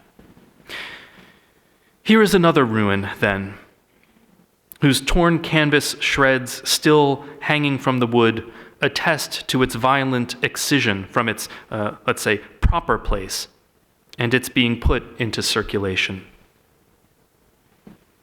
For much of its history, we could say, Caravaggio's painting was a site-specific artwork, tied to its architectural surround. To see it, one had necessarily to travel here, to Palermo, and stand before the altar in the oratorio. You can see the empty frame where it once hung above the main altar. I mean, you wouldn't really see this. Usually when you go there, they have a copy that hangs there now, right? The Nativity was, to echo Walter Benjamin's famous formulation, okay, I apologize, inseparable from its presence in time and space, its unique existence at the place where it happens to be. In accounts of the auratic object, emphasis is typically placed on that spatial situation, on the singularity of the object in situ. But we should also bear in mind how this unavoidably ties the object to a particular history in time. The unique existence of the work of art, Benjamin continues, determined the history to which it was subject, and also its authenticity, the essence, he says, of all that is transmissible from its beginning, ranging from its substantive duration to its testimony to the history that it has experienced. The stretcher is the shell of that unique existence, speaking precisely of the painting's absence from its proper place or situation. Like the Arhat statue, it was subject to a violent expropriation, and now only this artifact can provide an indication of the object's truncated history. Let's say that a residual authenticity clings to it. And here, perhaps, is the most basic material worked upon by Vaux, namely those historical traces that cleave to the object even as it is volatilized in a regime of mobility. We find it again and again in his flayed or skeletal objects, whose skin has been stripped away. That's so dramatic. Oh, gosh, okay. The Huangli Church, which you'll recall, reduced to its frame. The Caravaggio stretcher, divested of its canvas. But also, for example, in the chairs, gifted by Jackie Kennedy to Secretary of Defense Robert S. McNamara, which have been shorn of their upholstery and batting by Vaux and displayed in the museum. I won't talk so much about this series of works, probably, at least in part because you're probably most familiar with it. You had a chance to see some of these pieces at Marion Goodman last spring in a remarkable exhibition. Vaux purchased a number of objects from the estate of Robert S. McNamara when they came up for auction at Sotheby's in 2012, and subjected those objects to various transformative processes. But I think most redolent in some ways is this. There's something very physical here, which I'll come to at the end of the talk, but I'll just foreshadow now, I guess. Bone and flesh seem really crucial elements in many of this work, and we have, on the one hand, these kinds of skeletons. But there are also a series of very beautiful works he made from the leather of these chairs, which are hung on the wall, draping downward. An obvious reference, let's say, to Robert Morris's works, hanging felt works of the later 60s, but also very, very fleshly. Very fleshly. Even the way the batting, the stuffing of the chairs, the horsehair is kind of rolled up into balls, much like coming from upstate, there's a lot of like moose and bear hunting. I'm always kind of gutting these animals, on campus. And, you might like roll up the way you might roll up the skin of an animal, things like that. It's very dangerous otherwise. It's very dangerous for the students, because our students at Binghamton mostly are from downstate. They haven't had to deal with large game animals before. And so, I just feel like as a faculty member, it's part of my responsibility. So recently, David Josselett, I'm getting back to a serious part now, so it's okay. All right? So recently, David Josselett, in his text After Art, has declared the unique existence of the work of art obsolete, replaced by the multiplying networks of a digitized culture that is founded upon the replicative logic of formatting. He understands both Benjamin's description of the artwork's particular presence in time and space and the concept of site specificity as inadequate in the face of what he calls the revolutions in image production and circulation we are presently witnessing. To dream of restoring the auratic object at a juncture when the potential of image circulation and the population explosion of images is irreversible can only, in this view, prove an atavistic and necessarily doomed endeavor. Benjamin's position is guilty of a form of what Josselett calls image fundamentalism, in its assertion that and don't take my beard as any indication of where I stand on this issue. Benjamin's position is guilty of a form of what Josselett calls image fundamentalism, in its assertion that a visual artifact belongs exclusively to a specific site. This opposed to a neoliberal free circulation of the image through the institutions of market and museum. Now, Josselett doesn't endorse either extreme along this spectrum, but his argument does lean toward the adoption of circulation as a form of power. In this, he proposes a model of the emergent or distributive image, a dynamic form that arises out of circulation and with a particular velocity located somewhere between the total mobility of the neoliberal marketplace and the complete stasis of the site-specific or native object.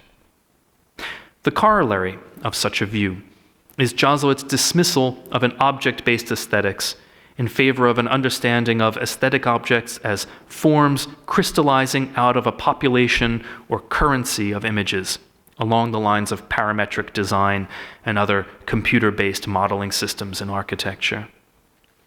Ai Weiwei functions as a paradigmatic figure here, a producer interested less in the content that might inhere in the objects he exhibits than in the power such objects allows him to wield. As Josselett might put it, Ai does not work on a medium, he works on a format, on configurations of force that establish a pattern of links or connections among image, capital, politics, and the like. Such a model, however, risks obscuring precisely those material and social conditions that underlie our current regime of circulation of images and objects alike. It also oversees the liquidation of the mnemonic function of the artwork. I mean, the only time the word memory occurs in Jozowit's book, in fact, is in reference to an artwork that an artwork that precisely allegorizes the annihilation of memory within spectacle culture. To say that Vaux works on the residual authenticity of the artifact is to say that, for him, the movement of objects is not simply their necessary subsumption to a frictionless logic of exchange, but offers new possibilities for the registration of history and memorialization.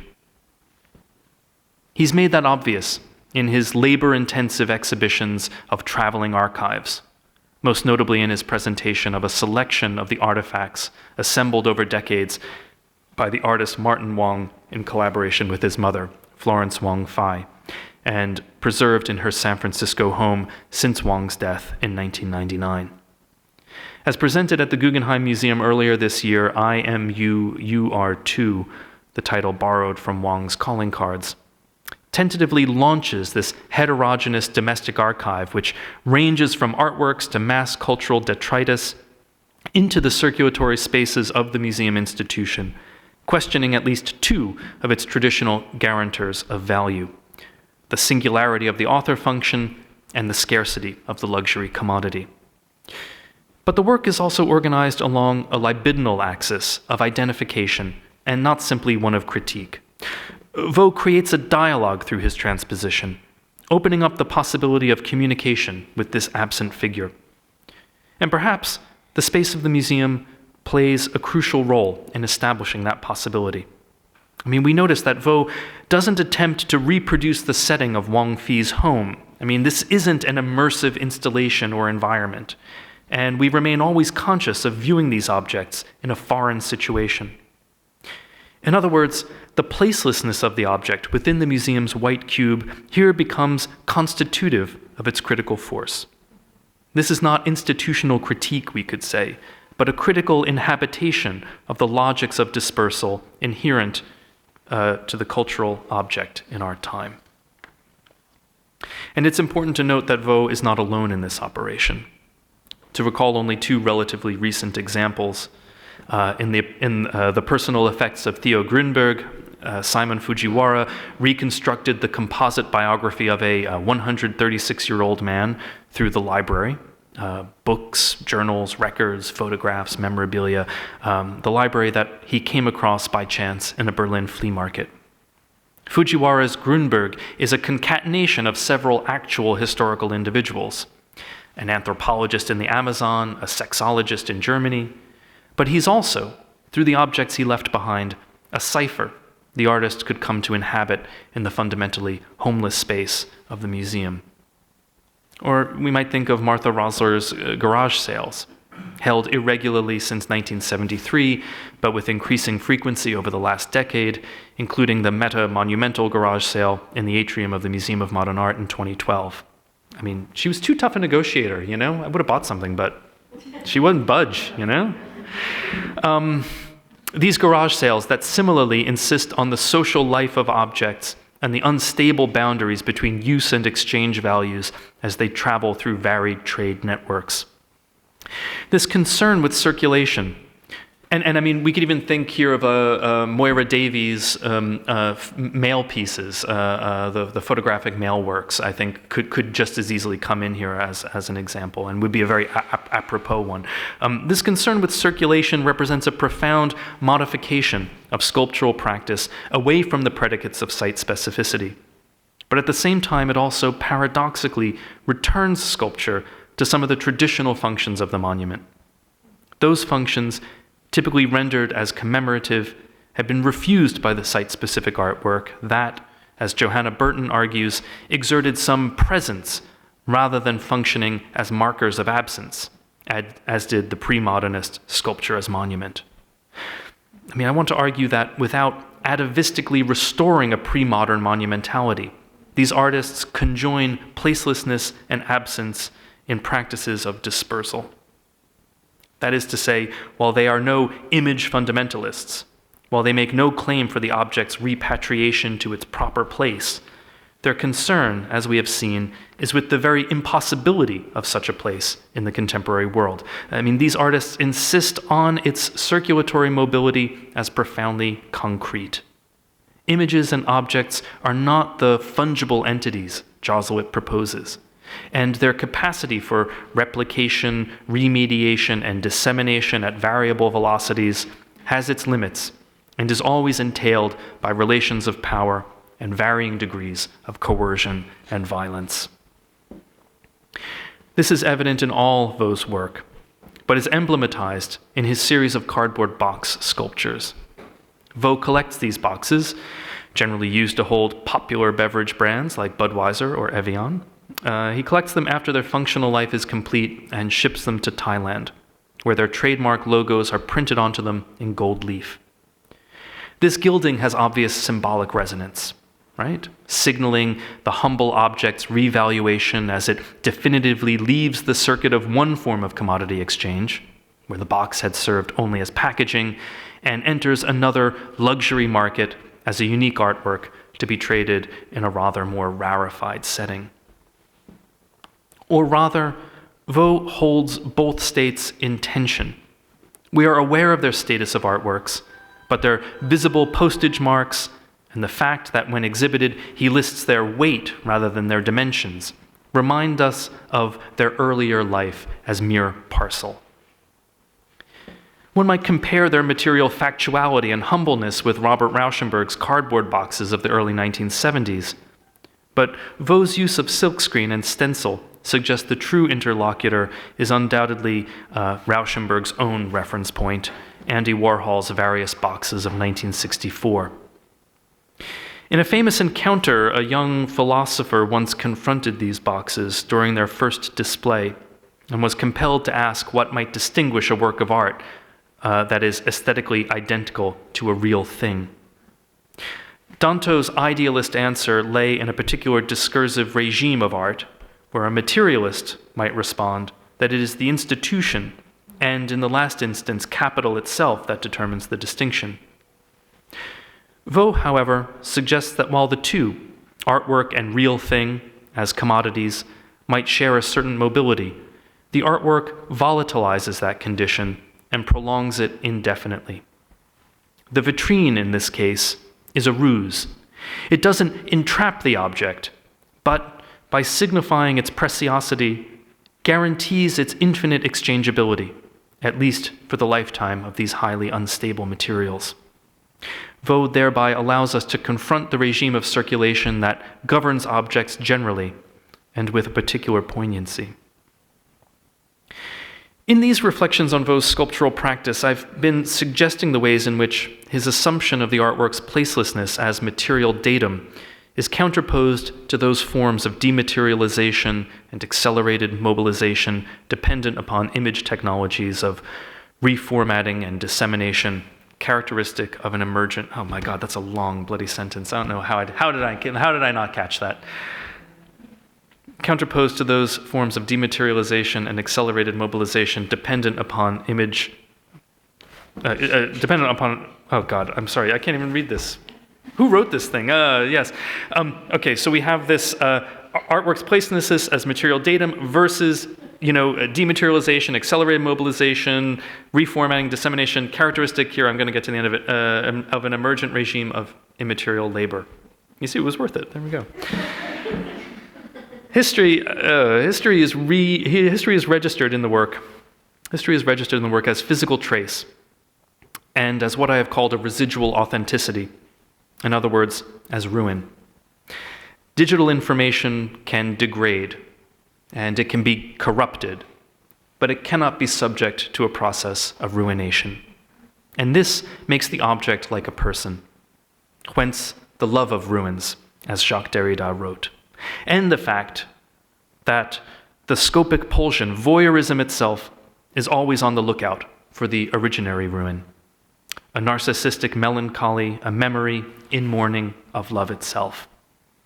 How to love anything other than the possibility of ruin, Derrida asks, then an impossible totality.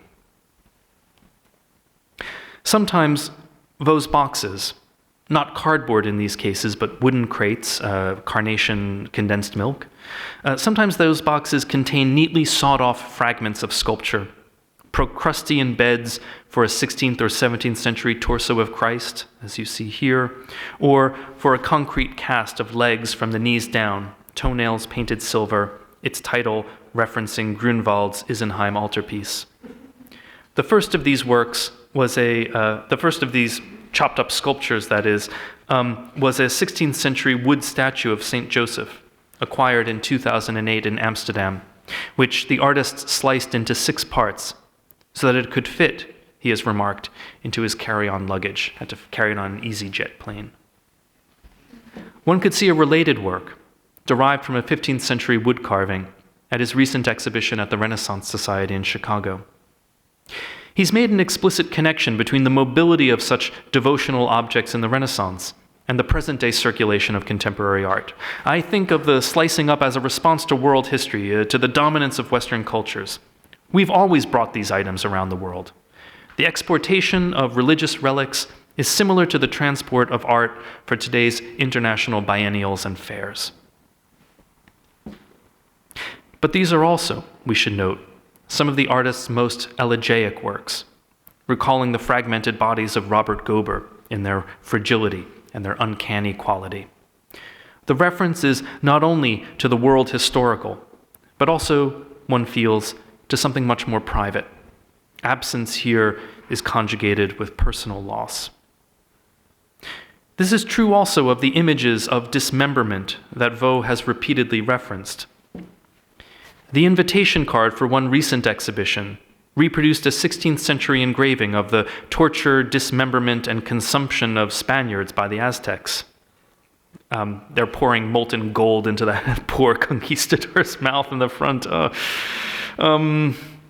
So we have this, and he also included a painting of the 19th century martyrdom of Catholic missionaries to Vietnam at his exhibition at Paris's Musée d'Art Moderne this past summer.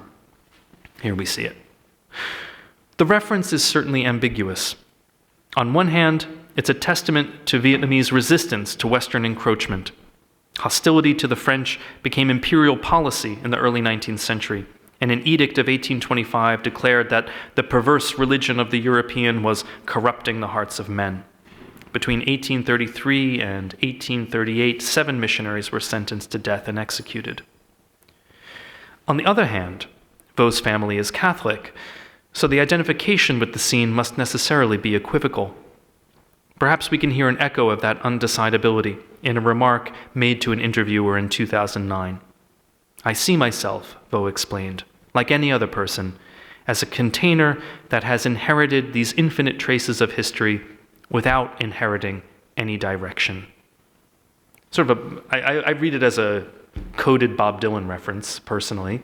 A little No Direction Home, don't you think? But I mean, we can discuss that. Maybe we can discuss that at the round table. Those traces are evident as well in the ongoing project of transcription, in which Vaux's father copies out the final letter sent by a French missionary sentenced to death, the letter that this missionary sent to his own father back in France. Rather than looking to assign a determinate punctual meaning to these references, that is, rather than reading a singular message about, say, colonialism, I think we'd do better to note the formal operations involved. Bodies are transited around the globe, they're violently fragmented, their traces are multiplied and dispersed through painstaking processes of duplication. The central problematic of Vaux's work has been the question of how to preserve the mnemonic traces of that dispersal under the amnesiac conditions of spectacle culture. To insist on memory against forgetting is necessarily to return to the matter of the monument, reconceived now not as permanence, but as mobility and migration. Hence his turn to what must be the most renowned monument to migration itself, Auguste Bartholdi's Statue of Liberty in We the People, a series of 1-to-1 scale fragments reproducing the copper skin of the original. Ultimately, the entire statue will be replicated, its parts scattered around the globe. In a sense, the monolith is reverting to its first fragmented state during fabrication in the ateliers of Paris. There's heavy symbolic freight here, of course, and critics have tended to read We the People as direct commentary on contemporary American politics, particularly as it relates to the foreign adventures of the past decade. But we might more productively consider it through the lens of those troubling images of martyrdom and dismemberment as an exploration of the fragment or detail as the only form suited to a reality that has itself become discontinuous. To echo Theodor Adorno, reflecting on the fragmentary form of the essay, this is a sculpture that finds its unity in and through the breaks, and not by glossing them over. We the People, a dispersed monument that never exists in a single place, becomes an allegory not of abstract concepts like freedom, but of the concrete mobility of objects and of people, the discontinuities both social and physical that define the contemporary. In the process, one of the most iconic monuments in the American landscape is transformed into an experience itself precarious in its fragility, a monument now seen through the ghost or silhouette of its ruin. A ghost or silhouette, not a reflection. The monument, even one as controversial in its time as Maya Lin's Vietnam Veterans Memorial of 1982, traditionally offers an ideal image to the viewers it interpolates. Its ideological function, regardless of political tendency, has been to provide an externalized, self-contained, and coherent social imago with which to identify. The monument, static and fixed, draws a public around itself, a public it will claim to represent. Vaux's work stands this paradigm on its head. In its dispersal, it comes to us, always traveling, bearing the scars of its history. I've emphasized his attention to the materiality of mobile objects, to the physical and historical stakes of their circulation, and I'll conclude by recalling the way in which his own biography impinges upon this understanding. Vaux was born in 1975 on the Vietnamese island of Phu Quoc.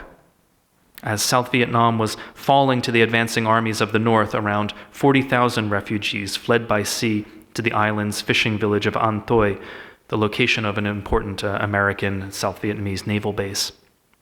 Vaux's father had worked with the American army during the war, making the family's departure from the mainland imperative.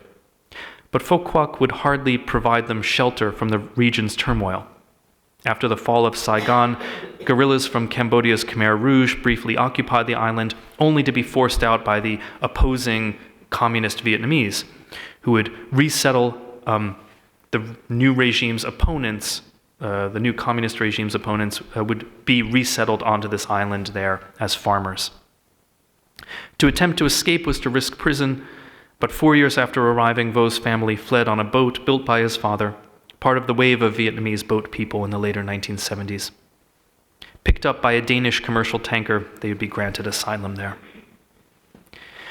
When Vaux remarks, "I always saw the passport as the ultimate performance piece," this is not simply a statement about the contemporary artist as nomad. To speak of the passport as a performance is to acknowledge it as a legal fiction of which the exile is acutely aware. Vaux's works are monuments to precisely that discontinuous state of being, placeless objects whose history of loss has been inscribed on their very surfaces. Thank you.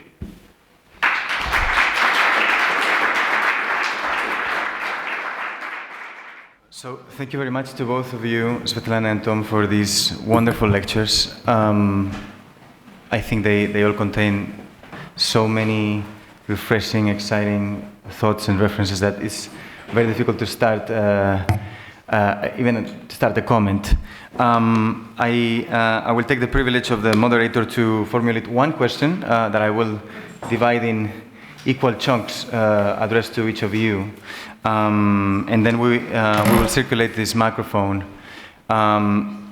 So And my question, my twofold question, will be somehow laid out on the displacement migration axis.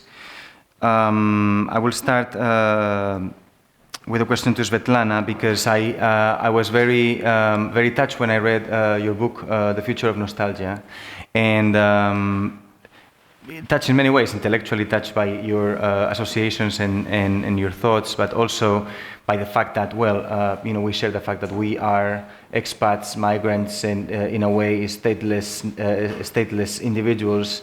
And I was very touched when you spoke about your experience of going back to St. Petersburg after years of resistance and having this shift between nostalgia as something painful and nostalgia as something pleasurable in a way.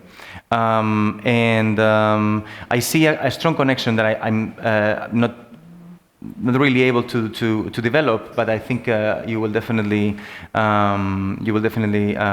do it for me, between embarrassment and nostalgia, because this nostalgia that one feels, this longing for the homeland, when one is in this kind of displacement, and one finally travels back to the homeland, becomes embarrassment in a way. And I have the impression that well, I spent many years of my life in Paris and New York, which are cities that everybody comes to photograph, so you're not embarrassed about, and that's very comfortable. And going back to cities like Valencia in Spain, or places where I find horrific sights, embarrasses me, but not in a snobbish way. I have to punctualize. It's not a matter of snobbishness, but it's more a matter of estrangement.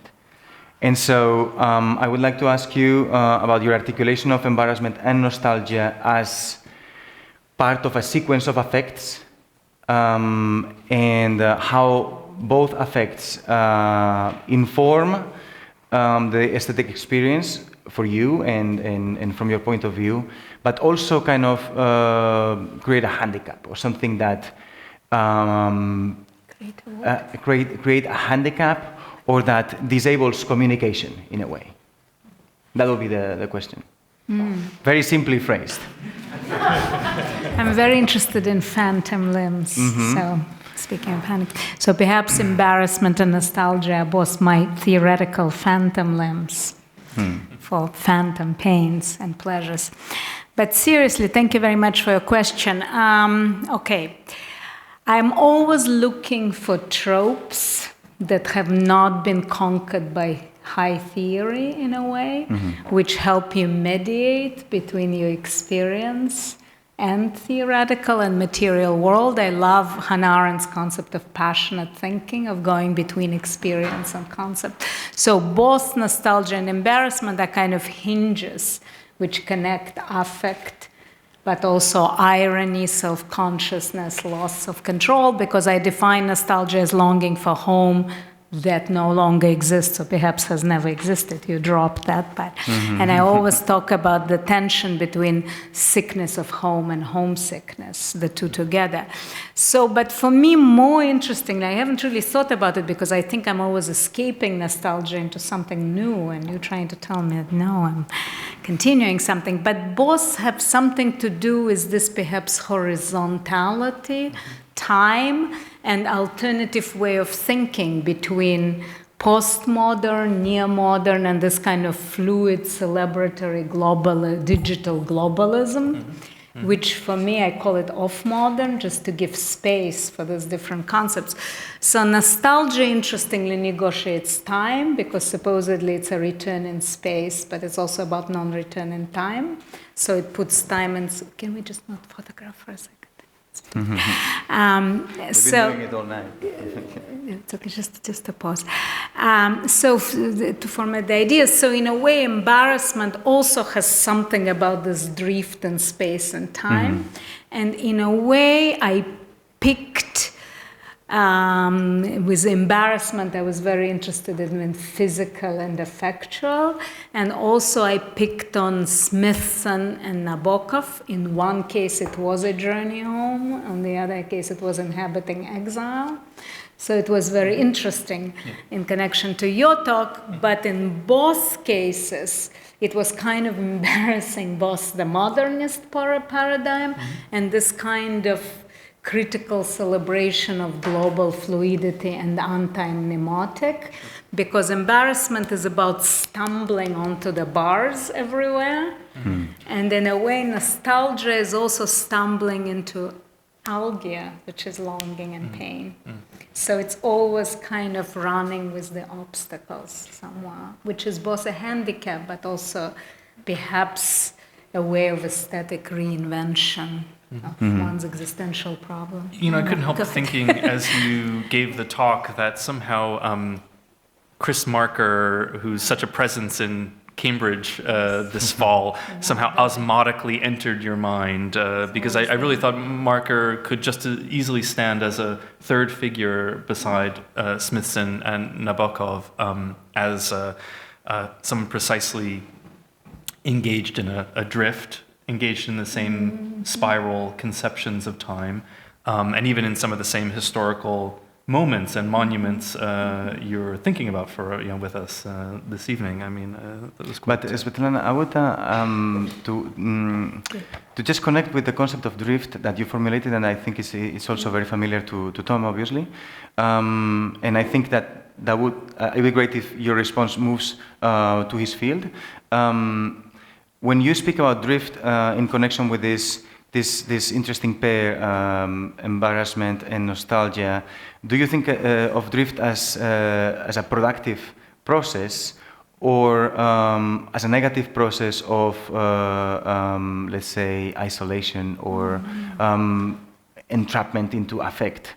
Oh, no, I mean, I would like you to develop a little bit about your idea of drift in relation to nostalgia and these affects that seem initially to be, not exactly communicable.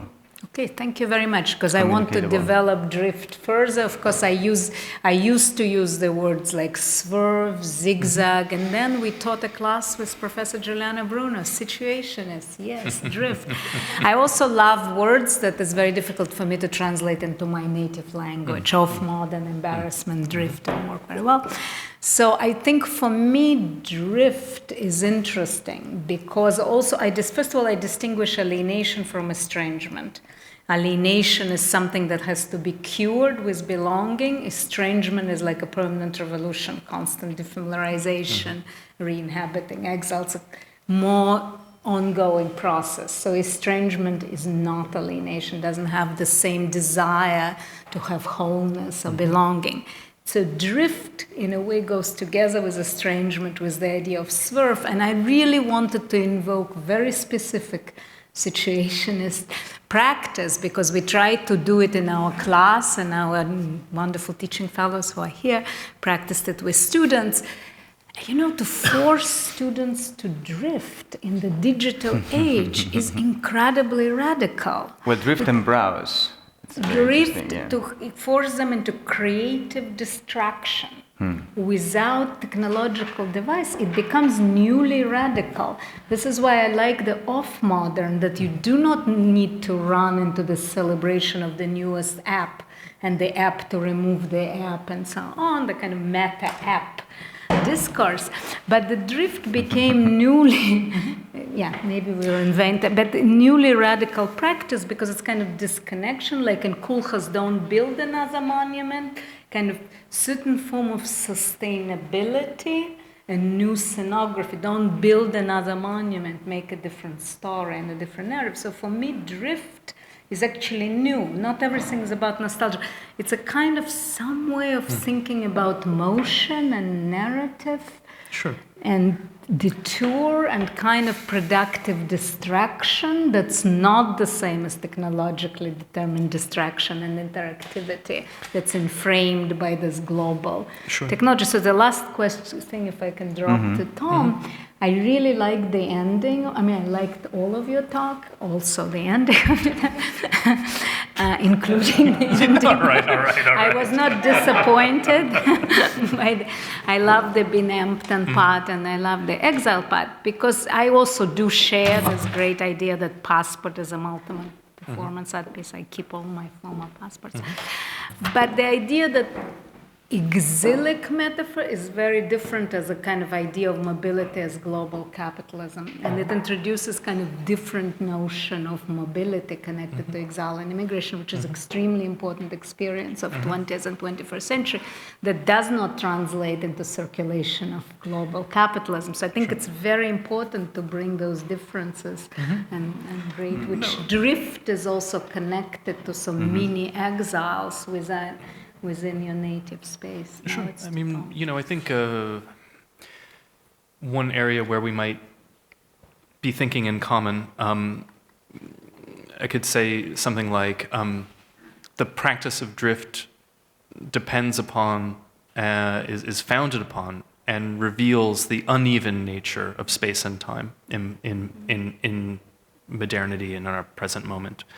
That drift is precisely enabled by the fact that we don't live in an isomorphic space. We don't live in a single space-time, but that capitalism produces necessarily different accelerations, different times, different spaces. And drift is an exploration of that differential landscape, And I think that was true for the Situationists in Paris in the 1950s, but it's also true for someone like Smithson in 1967. I mean, the exploration of Passaic, we really have to, I grew up in Bayonne, New Jersey, as I was telling Vitaly earlier this evening, so not so far from Passaic, and where, Smithson made a very nice non-site as well, a site non-site piece in Bayonne, Line of Wreckage. It's a part of the glorious legacy of Bayonne-based artworks over time. But anyway, I think the departure from Manhattan is crucial. The crossing of the river, the taking the bus from the bus terminal through the Lincoln Tunnel across the meadowlands, which did not have, like Secaucus was pig farms in 1967, for God's sake. This was an important element. He wasn't simply traveling back home, and he wasn't simply traveling out of the city, he was traveling back in time. And growing up in Bayonne, even in the 1970s and 80s, I can say it really was a different time than what was just a few miles across the harbor. I think that's an important element of these practices, a revealing of and an inhabiting of, and again, not simply critically but affectively as well, the refusal to live in a single time and space. So, Tom, I would move to your part of the part that concerns you in my question, and I think the idea of drift is helpful because, as Svetlana, I think, pointed out in a very interesting critical manner, it's how difficult is it today and how necessary it is to assess that difficulty to drift for young people who are actually very used to, much more used to browse. And when you look at the landscape itself and the spaces for drift, we pretty much look at information instead of looking at sites, as maybe a guide board would look at in the 1950s and 60s and so on. And in Tom's presentation, there was a moment for me that, in a way, changed my. It made a click, actually, because you spoke about a shift in the idea of site specificity, in the idea of site itself, in the idea of belonging to a site for the artwork. And I heard your point about the shift, but it only took real meaning when you actually said the word erratic. Mm-hmm. And thinking about an erratic site specificity, now we are forced to think about some sort of erratic displacement, mm-hmm. Which is the way I see Jan Vo's gestures. And so in this idea of erratic displacement, I I was at the same time listening to you and elaborating these thoughts that I'm going to try to put together here. But let's say that I think it's very obvious in the examples you brought, and I think are really critical and key today, to see how, in a way, the very idea of the local, of locality, has become unthinkable, precisely because of the circulation of information that delocalizes the site itself, and not only because we buy online and things like that, but in a more deeply manner, in a deeper manner. And so the local becomes unthinkable, and at the same time, the absence of local or contextual markers help the work's evocative or indeterminate vocation. The work somehow capitalizes this placelessness. And then I saw a very interesting dichotomy or opposition between the placelessness of the arahat and this spiritual idea of not belonging, and the placelessness of capital, of money, that is the most neutral and critically informing ontological vector for the shift of meanings. So we have on the one hand the paradigm of sight and medium, and the other hand the paradigm, I think also that was very interesting, the paradigm of format and emotion or mood that we're witnessing today in the work of Ai Weiwei or Yan Vo. And so yeah, I wanted you to elaborate on this idea. I'm aware that my understanding of Yan Vo is not always celebratory, Sure. but I think it is key. It's a key work. It's a marker of something extremely important today. Sure. I don't know, maybe one way of approaching an answer to the question is to say that I came of age in a moment when the destruction of locality was already well underway, if not simply an accomplished fact. However, the responses to that were, I think, generally subtended by an aim to come to some representational understanding of current regimes of space. And that's like an abstract way of saying Frederick Jameson's writings on the notion of cognitive mapping in the later 1980s were really crucial, not just for me, but I think for a whole generation of people who were thinking about Absolutely. art and spatial practice at that time. And I think, at least in part, this work is an attempt to recognize the failure of this utopian aim of cognitively mapping the space of postmodern capital. That responding to it with a counter-representational regime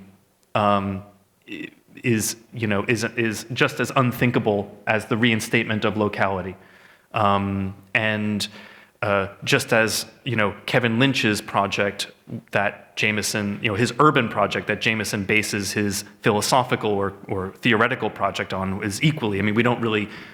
I mean, I may be mistaken, but I don't think we tend as architects and planners today to turn to Kevin Lynch very much. So the question is, how can we, what other kinds of cartographies maybe are possible? And can we have things that are more like navigational logbooks rather than maps? That is, indications of mobility that never rest in a single spot. And maybe, maybe the markings on these objects, the way that they accrue and register a history, is like indications in a logbook. That might be a model that manages to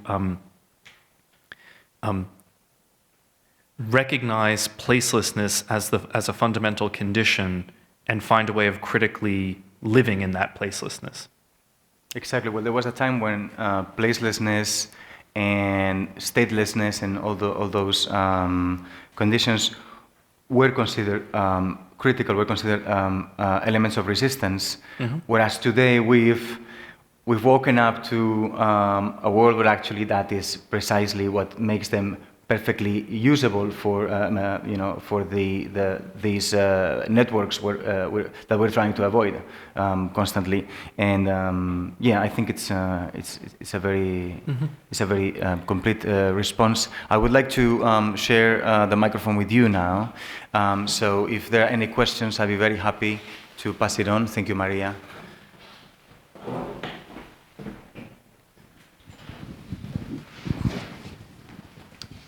Right at the end, like the very on the right-hand side.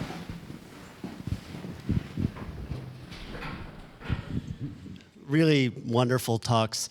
I'd like to come back to that very enticing first slide of Tom McDonough's and maybe direct some of Sveta's ideas toward it and ask about the embarrassing monumentality, the 2 moments at least of embarrassing monumentality of the Lenin statue in Kiev. I mean, it seems like, I think for most of our colleagues in the Slavic field, the first reaction to that was, "Oh my goodness, they still have one," and then, but wait a minute, but why? What does it mean anymore? Being the second kind of embarrassing moment. And I asked a colleague of mine who'd spent 13 years in Kiev, and he said, well, there were 2 Lenin statues, one that had sort of been removed some years ago, and then there was this one, the granite one, that was such an exquisite piece of sculpture that the drapery was so finely done that nobody could really take it down, but even though it hadn't served its previous purpose, and now to see it destroyed, well, what did it mean anymore? So I'm wondering if you've thought about that and can process that. Tom, you want to start? Svetlana? I can. Sure.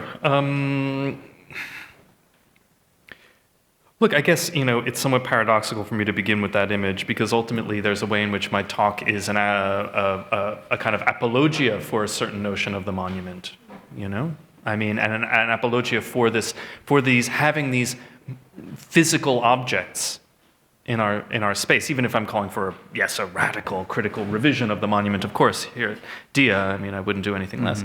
Of course. But yeah, no, thank you, Manuel. However, I mean, it does seem to me the value of the monument is its existence through time, that it's not of a single, it can never be of a single time. It necessarily must be of multiple times. I'm not answering your question because, I mean, I'm really not sure what to say, but I did want to say that about the monument, that, it seems to me, and, this was spurred in many ways by Svetlana's comments, her paper really, because it, made me think again and again that part of the embarrassment lies in a certain relation to time, that much like the surrealist fascination with the obsolete. Listening to this paper, which is not the Nabokov. I mean, I was really struck by those Nabokov quotes. It's also good to listen to what I'm not talking about, in a sense, and the past I'm not talking about as the uncanny or things like this. Beautiful, I'm talking about somewhat harmless certain kinds of returns that we, have become maybe very familiar with in critical discourse. But it's precisely not even a little leery about the surrealist notion of the obsolete.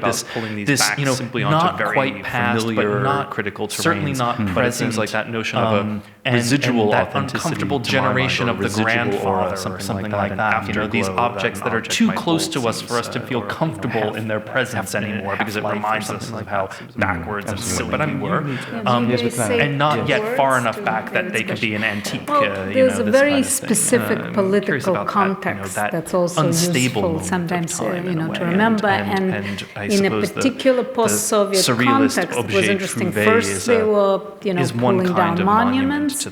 Then there was the whole, Well, there was a wonderful in competition. the Regalian sense, actually, together with Alexander the wooden Melamed, what is to stretcher be done with that you monumental showed propaganda, is and the whole idea was to perfect image of a monument, destabilize of the pedestal, an intentional not monument crash the that monument. is But the only then remain there of was a something memorable, tendency in and therefore has to be post-Soviet preserved. states to rehabilitate political monuments as aesthetic sculptures. I'm personally very so curious Dzerzhinsky, about head of your articulation KGB, of that type of was head of object KGB, with the but surrealist it's an object. interesting No, piece it's of true. I mean, I think that's a late rich, 1950s or whatever, absolutely, I'm making you it know, up. So there was a rich very area curious, to I think described about. the tendency yes, to I mean, I think that, aestheticize and protect in a sense, I want to be wary because I do think there's with very specific political agenda. So here, it's for me very important because I like the aesthetic practice, which for me is very different from making a total work or from this political aestheticization. So for me, it's very important to make certain distinctions. So there I see the aesthetic discourse evoked as a cover-up for the political, and I think where we move from how to put together your beginning with the rest of your talk in the future. If there is a future Ukrainian artist, if we propose as hypothetically that the protests are successful, and the statue doesn't come back, and there is a future Ukrainian artist who gets the pieces of these monuments all around the world into the museum.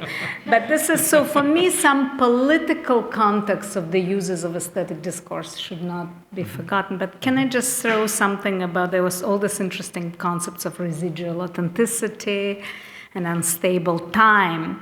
One thing about Nabokov, maybe it wasn't clear, he's not at all returning back to the past. He's incredibly cautious about it. He's creating a spiral of anticipatory nostalgia towards the present. The only way to survive the present and map it is to imagine it through the eyes of the future. So it's not the passeistic move. Sure. So in a way, I think it is very interesting, though, to get back to kind of Nietzschean idea of unfashionable. And what's unfashionable, it's not quite what became the past, but what's like bad taste of 1.5 generation or something. But it's also the idea of cohabitation of all these objects in our space that in a way digital culture makes invisible. And in a way, those drifts bring disharmonies and perhaps richer understanding of the present. And the final quick note about the local. What's interesting is both Nabokov and Smithson, for instance, in my case, I'm extremely interested in the material specificity of wherever they are, whether the exilic or the domestic or the bus drive. You actually can take a bus the way Smithson did and take the same books with you. I don't know who was the Yugoslav watercolorist, but so in a way there's very specific material practice, but it's not site-specific in a narrow sense because it connects to literature, to allegory, to dream. But there is that materiality that resists digital harmonization. So maybe, I don't know if it's what you call residual authenticity, or it's perhaps a certain kind of resistant materiality of the practice. And then I don't say anymore. Another question?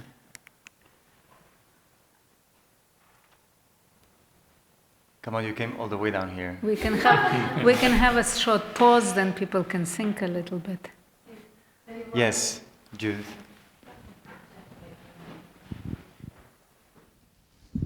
I have an embarrassing question because I have to leave in a minute because it's 7. But but I wanted to ask Svetlana if she could talk a little bit more about her concept of embarrassment and locate it more for us, or for me in particular, before I have to leave and be embarrassed. So. I'm just curious how you're framing it because you've talked to. I'm sorry. Versus shame, for example, or even is it psychoanalytically inflected, or? Well, in a way, I coined this term very long time ago, and then I couldn't publish it because everybody was accusing me not being psychoanalytic and not being theoretical, and I put my concept in the drawers, and then I took it out. I think I'm interested in the history of a certain concepts that didn't quite become tropes. So in a way, embarrassment enters the scene in 18th century, particularly with like women's literature, Jane Austen, right? So in a way, it enters a discourse of literature from a non-literary. Maybe it was in the letters, maybe it was a mechanical function, and then it becomes affect. And then Charles Darwin wrote very interesting theory about embarrassment and evolution. So I do a kind of history of the concept, who believe that dark races don't blush, therefore they're not as prone to embarrassment as the Anglo-Saxons.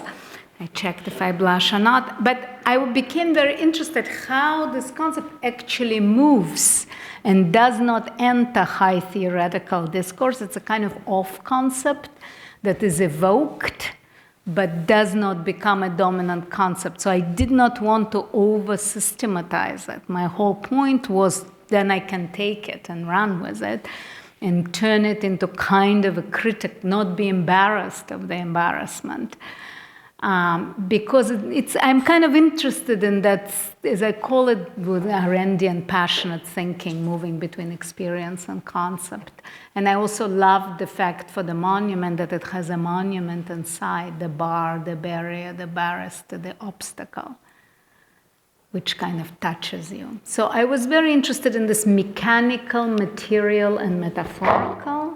I was interested in cultural history as a kind of women's literature trope that one can now work into to talk about. And Smithson at the beginning, talks about hot flushes. It's Smithson, about as he watches the monument. So I just thought this is wonderful. Not even making it up. It's in every text I read there was a word embarrassment. I was not paranoically looking for it. So in a way, it's his theory in progress. One last question. Yes, Agnieszka.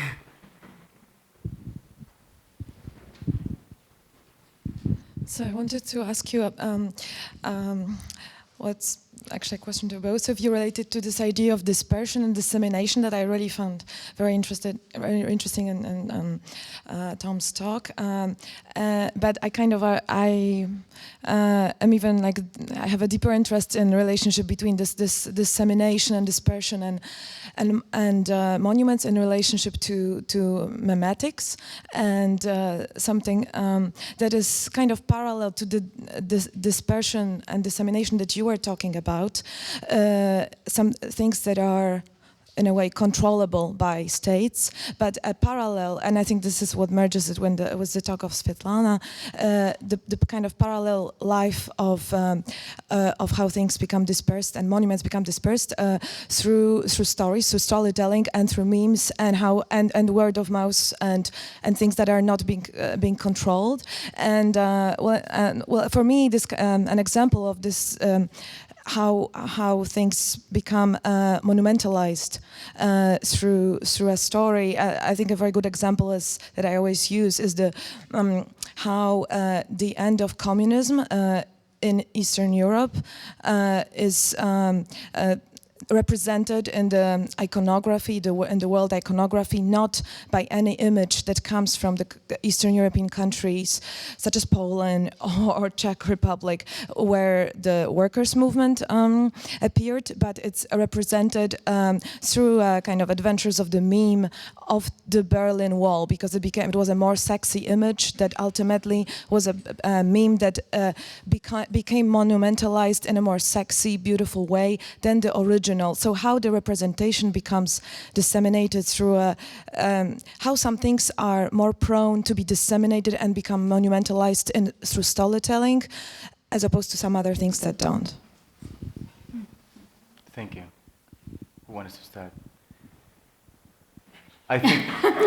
Well, I think in her question there was an important historical note about the way the end of the Soviet era was marked by actually an object that is somehow extraneous or liminal to it, rather than the actual processes, and how I think, Svetlana, you may know better than us the way to read her point, which I think is also an insider's note, and then we can speak about which objects actually seem to be, maybe in an aesthetical manner, more prone to being monumentalized or not? Yeah. Well, the thing about Berlin Wall, it was a monumental structure, which was completely different on two sides. On one side, it was invisible on the east side and not photographable. Then there was a zone in between. And then there was painted surface joyful canvas on the west.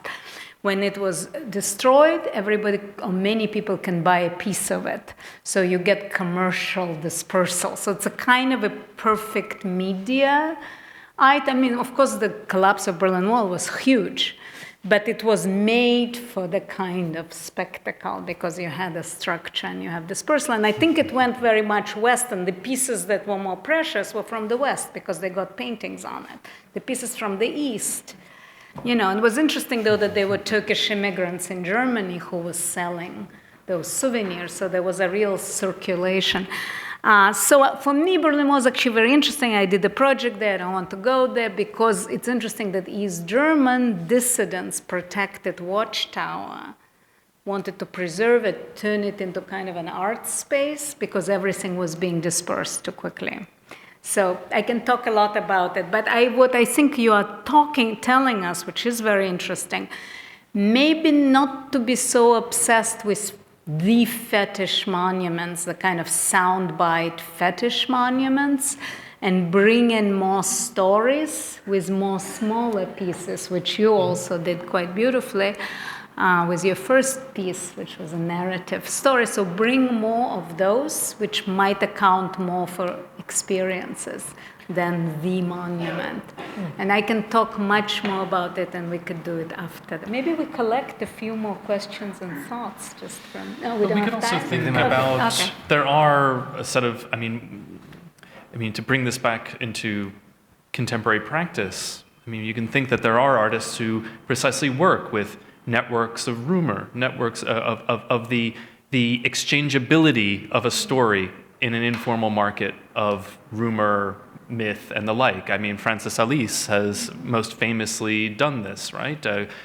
Disseminating stories through informal networks of conversation and seeing whether they can take on a life of their own. I mean, there is a kind of counter-monumental or practice there, or some way of creating a virtualized or purely discursive, I mean, really discursive monument. And then just on a very obscure historical note, I mean, when I was thinking about this talk and thinking about this notion of dispersal, I actually thought about the dispersal of architectural remnants, and not so much the Berlin Wall, but in 1789, when the Bastille is stormed in Paris and famously taken apart by the mob, those bricks, those stones from the Bastille become relics. They become highly charged, and there's a market in France for these stones. They're dispersed. I mean, the government, in fact, the revolutionary government, will end up dispersing them around the country, and for your town to have a stone from the Bastille, be on display in the town hall. I mean, this is a big deal. So that notion of the potential charge of the fragment, but also its conscription within. I mean, because no less than with the Berlin Wall, these fragments of the Bastille get, let's say, if we can think of the destruction of the monument as a moment of radical deterritorialization, and when the singular meaning of the building is suddenly up for grabs in radical new ways. That moment of dispersal can become an opportunity, paradoxically, for a reterritorialization. They're conscripted back again into pretty determinate ideological circuits. I mean, that was true in 1789, and it was certainly true in 1989 as well. One quick comment about embarrassment. I think embarrassment can stop certain processes of deterritorialization and reterritorialization by bringing different political contexts that sometimes interrupt and embarrass the disperser. Mentioning Francis Alice and Castle Documenta, it was a very interesting film about Afghanistan, where on the outskirts of Kabul, boys are rolling the film, and Francis Alice was there, and he was asked the question, how did he make this film? With the Taliban and so on, and he had to say that even that film that we don't see that rolls around, it has been censored. There are no images of women in it. and so on. So for me, it was almost like an embarrassing moment, but I'm bringing it in about the kind of resistance of political contexts that are not so easily subsumed by those kind of models, and they're interesting to bring into tension. The more tensions we have. I have the impression, Svetlana, that I mean, when you spoke about interruption, that you were speaking about the film Inception, but this is just a personal. What's Inception, the film Inception. Okay, you do getting back to the Spanish embarazada, no? Oh no! No Inception. No, the embarrassment was that in a way it was covered up. The fact that the film that's rolling around Afghanistan, which is portrayed as this very, very beautiful film. I love the video, but the fact that it's a censored film, if the question was not asked, we would have never known that. And at least for me, it was incredibly poignant that we are watching a censored film that's rolling around the city. So that was that all right. context. Juliana, last comment, but we really have to wrap it up. We're okay. No, absolutely. No, Juliana is allowed. It's here. Where's the mic? Yeah. Right here. Yeah, there were a couple. I don't know. It's more of a comment than a question. I really loved this discussion, and it seems that in all the difference, there is a certain commonality in the spirit in which you speak, which has a lot to do with trying to finding the idea of the monumentality at the center of a discourse that tries to find a new way to rethink memory without either abandoning it or crystallizing as something retrograde. And at the same time, thinking of mobility as something that's not simply the formation of this globalized something or circulation that takes everything away from being able to understand it in relation to a specificity. So neither going one way or the other. And I think this kind of mobility and lateral move that you're both making in different ways is a way of going beyond postmodernism's idea of history is simply citation. And at the same time, not wanting to buy into the idea that everything is just formations or formats that when they circulate, they don't accrue.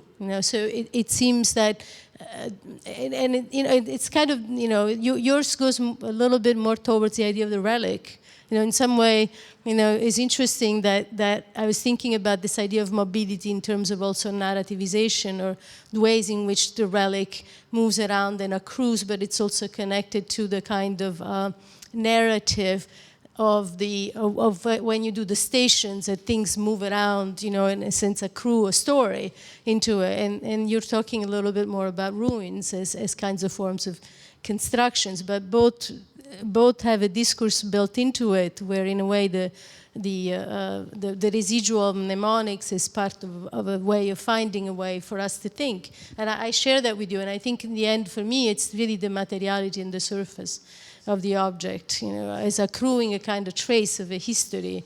And it's not just about and the materiality not just being the material, but something that in a way can become even a ghost or a trace. And in that way, I really loved the Danvaux piece too, at the Venice Biennale. And the panels to me are even more interesting than the structure per se, because of the way in which it's kind of almost photographically, indexically, in the speaking of something that maybe must have been there, maybe wasn't there, maybe was created out. You don't even know whether or not it's really a trace of a past. It could be a projection of something that's projected onto it as the past. So I like this move, not being about the retrospective, but also something that projects the future into it and the possible continuing to move. And last but not least, I think it's both architectural. That's one part that I think you both share, because in a sense it's also where this object becomes installed. It looks very different in the Arsenale, where you have the kind of post-industrial site of this place, which itself has a history and a residual history built into it, and then you move it in. And in Svetlana's last showing of the images of Rem Koolhaas, it's also a similar kind of thing of taking the architectural site as well as the object and working with it in conjunction to it. So I thank you very much. It was really inspiring. Well, thank you very much. And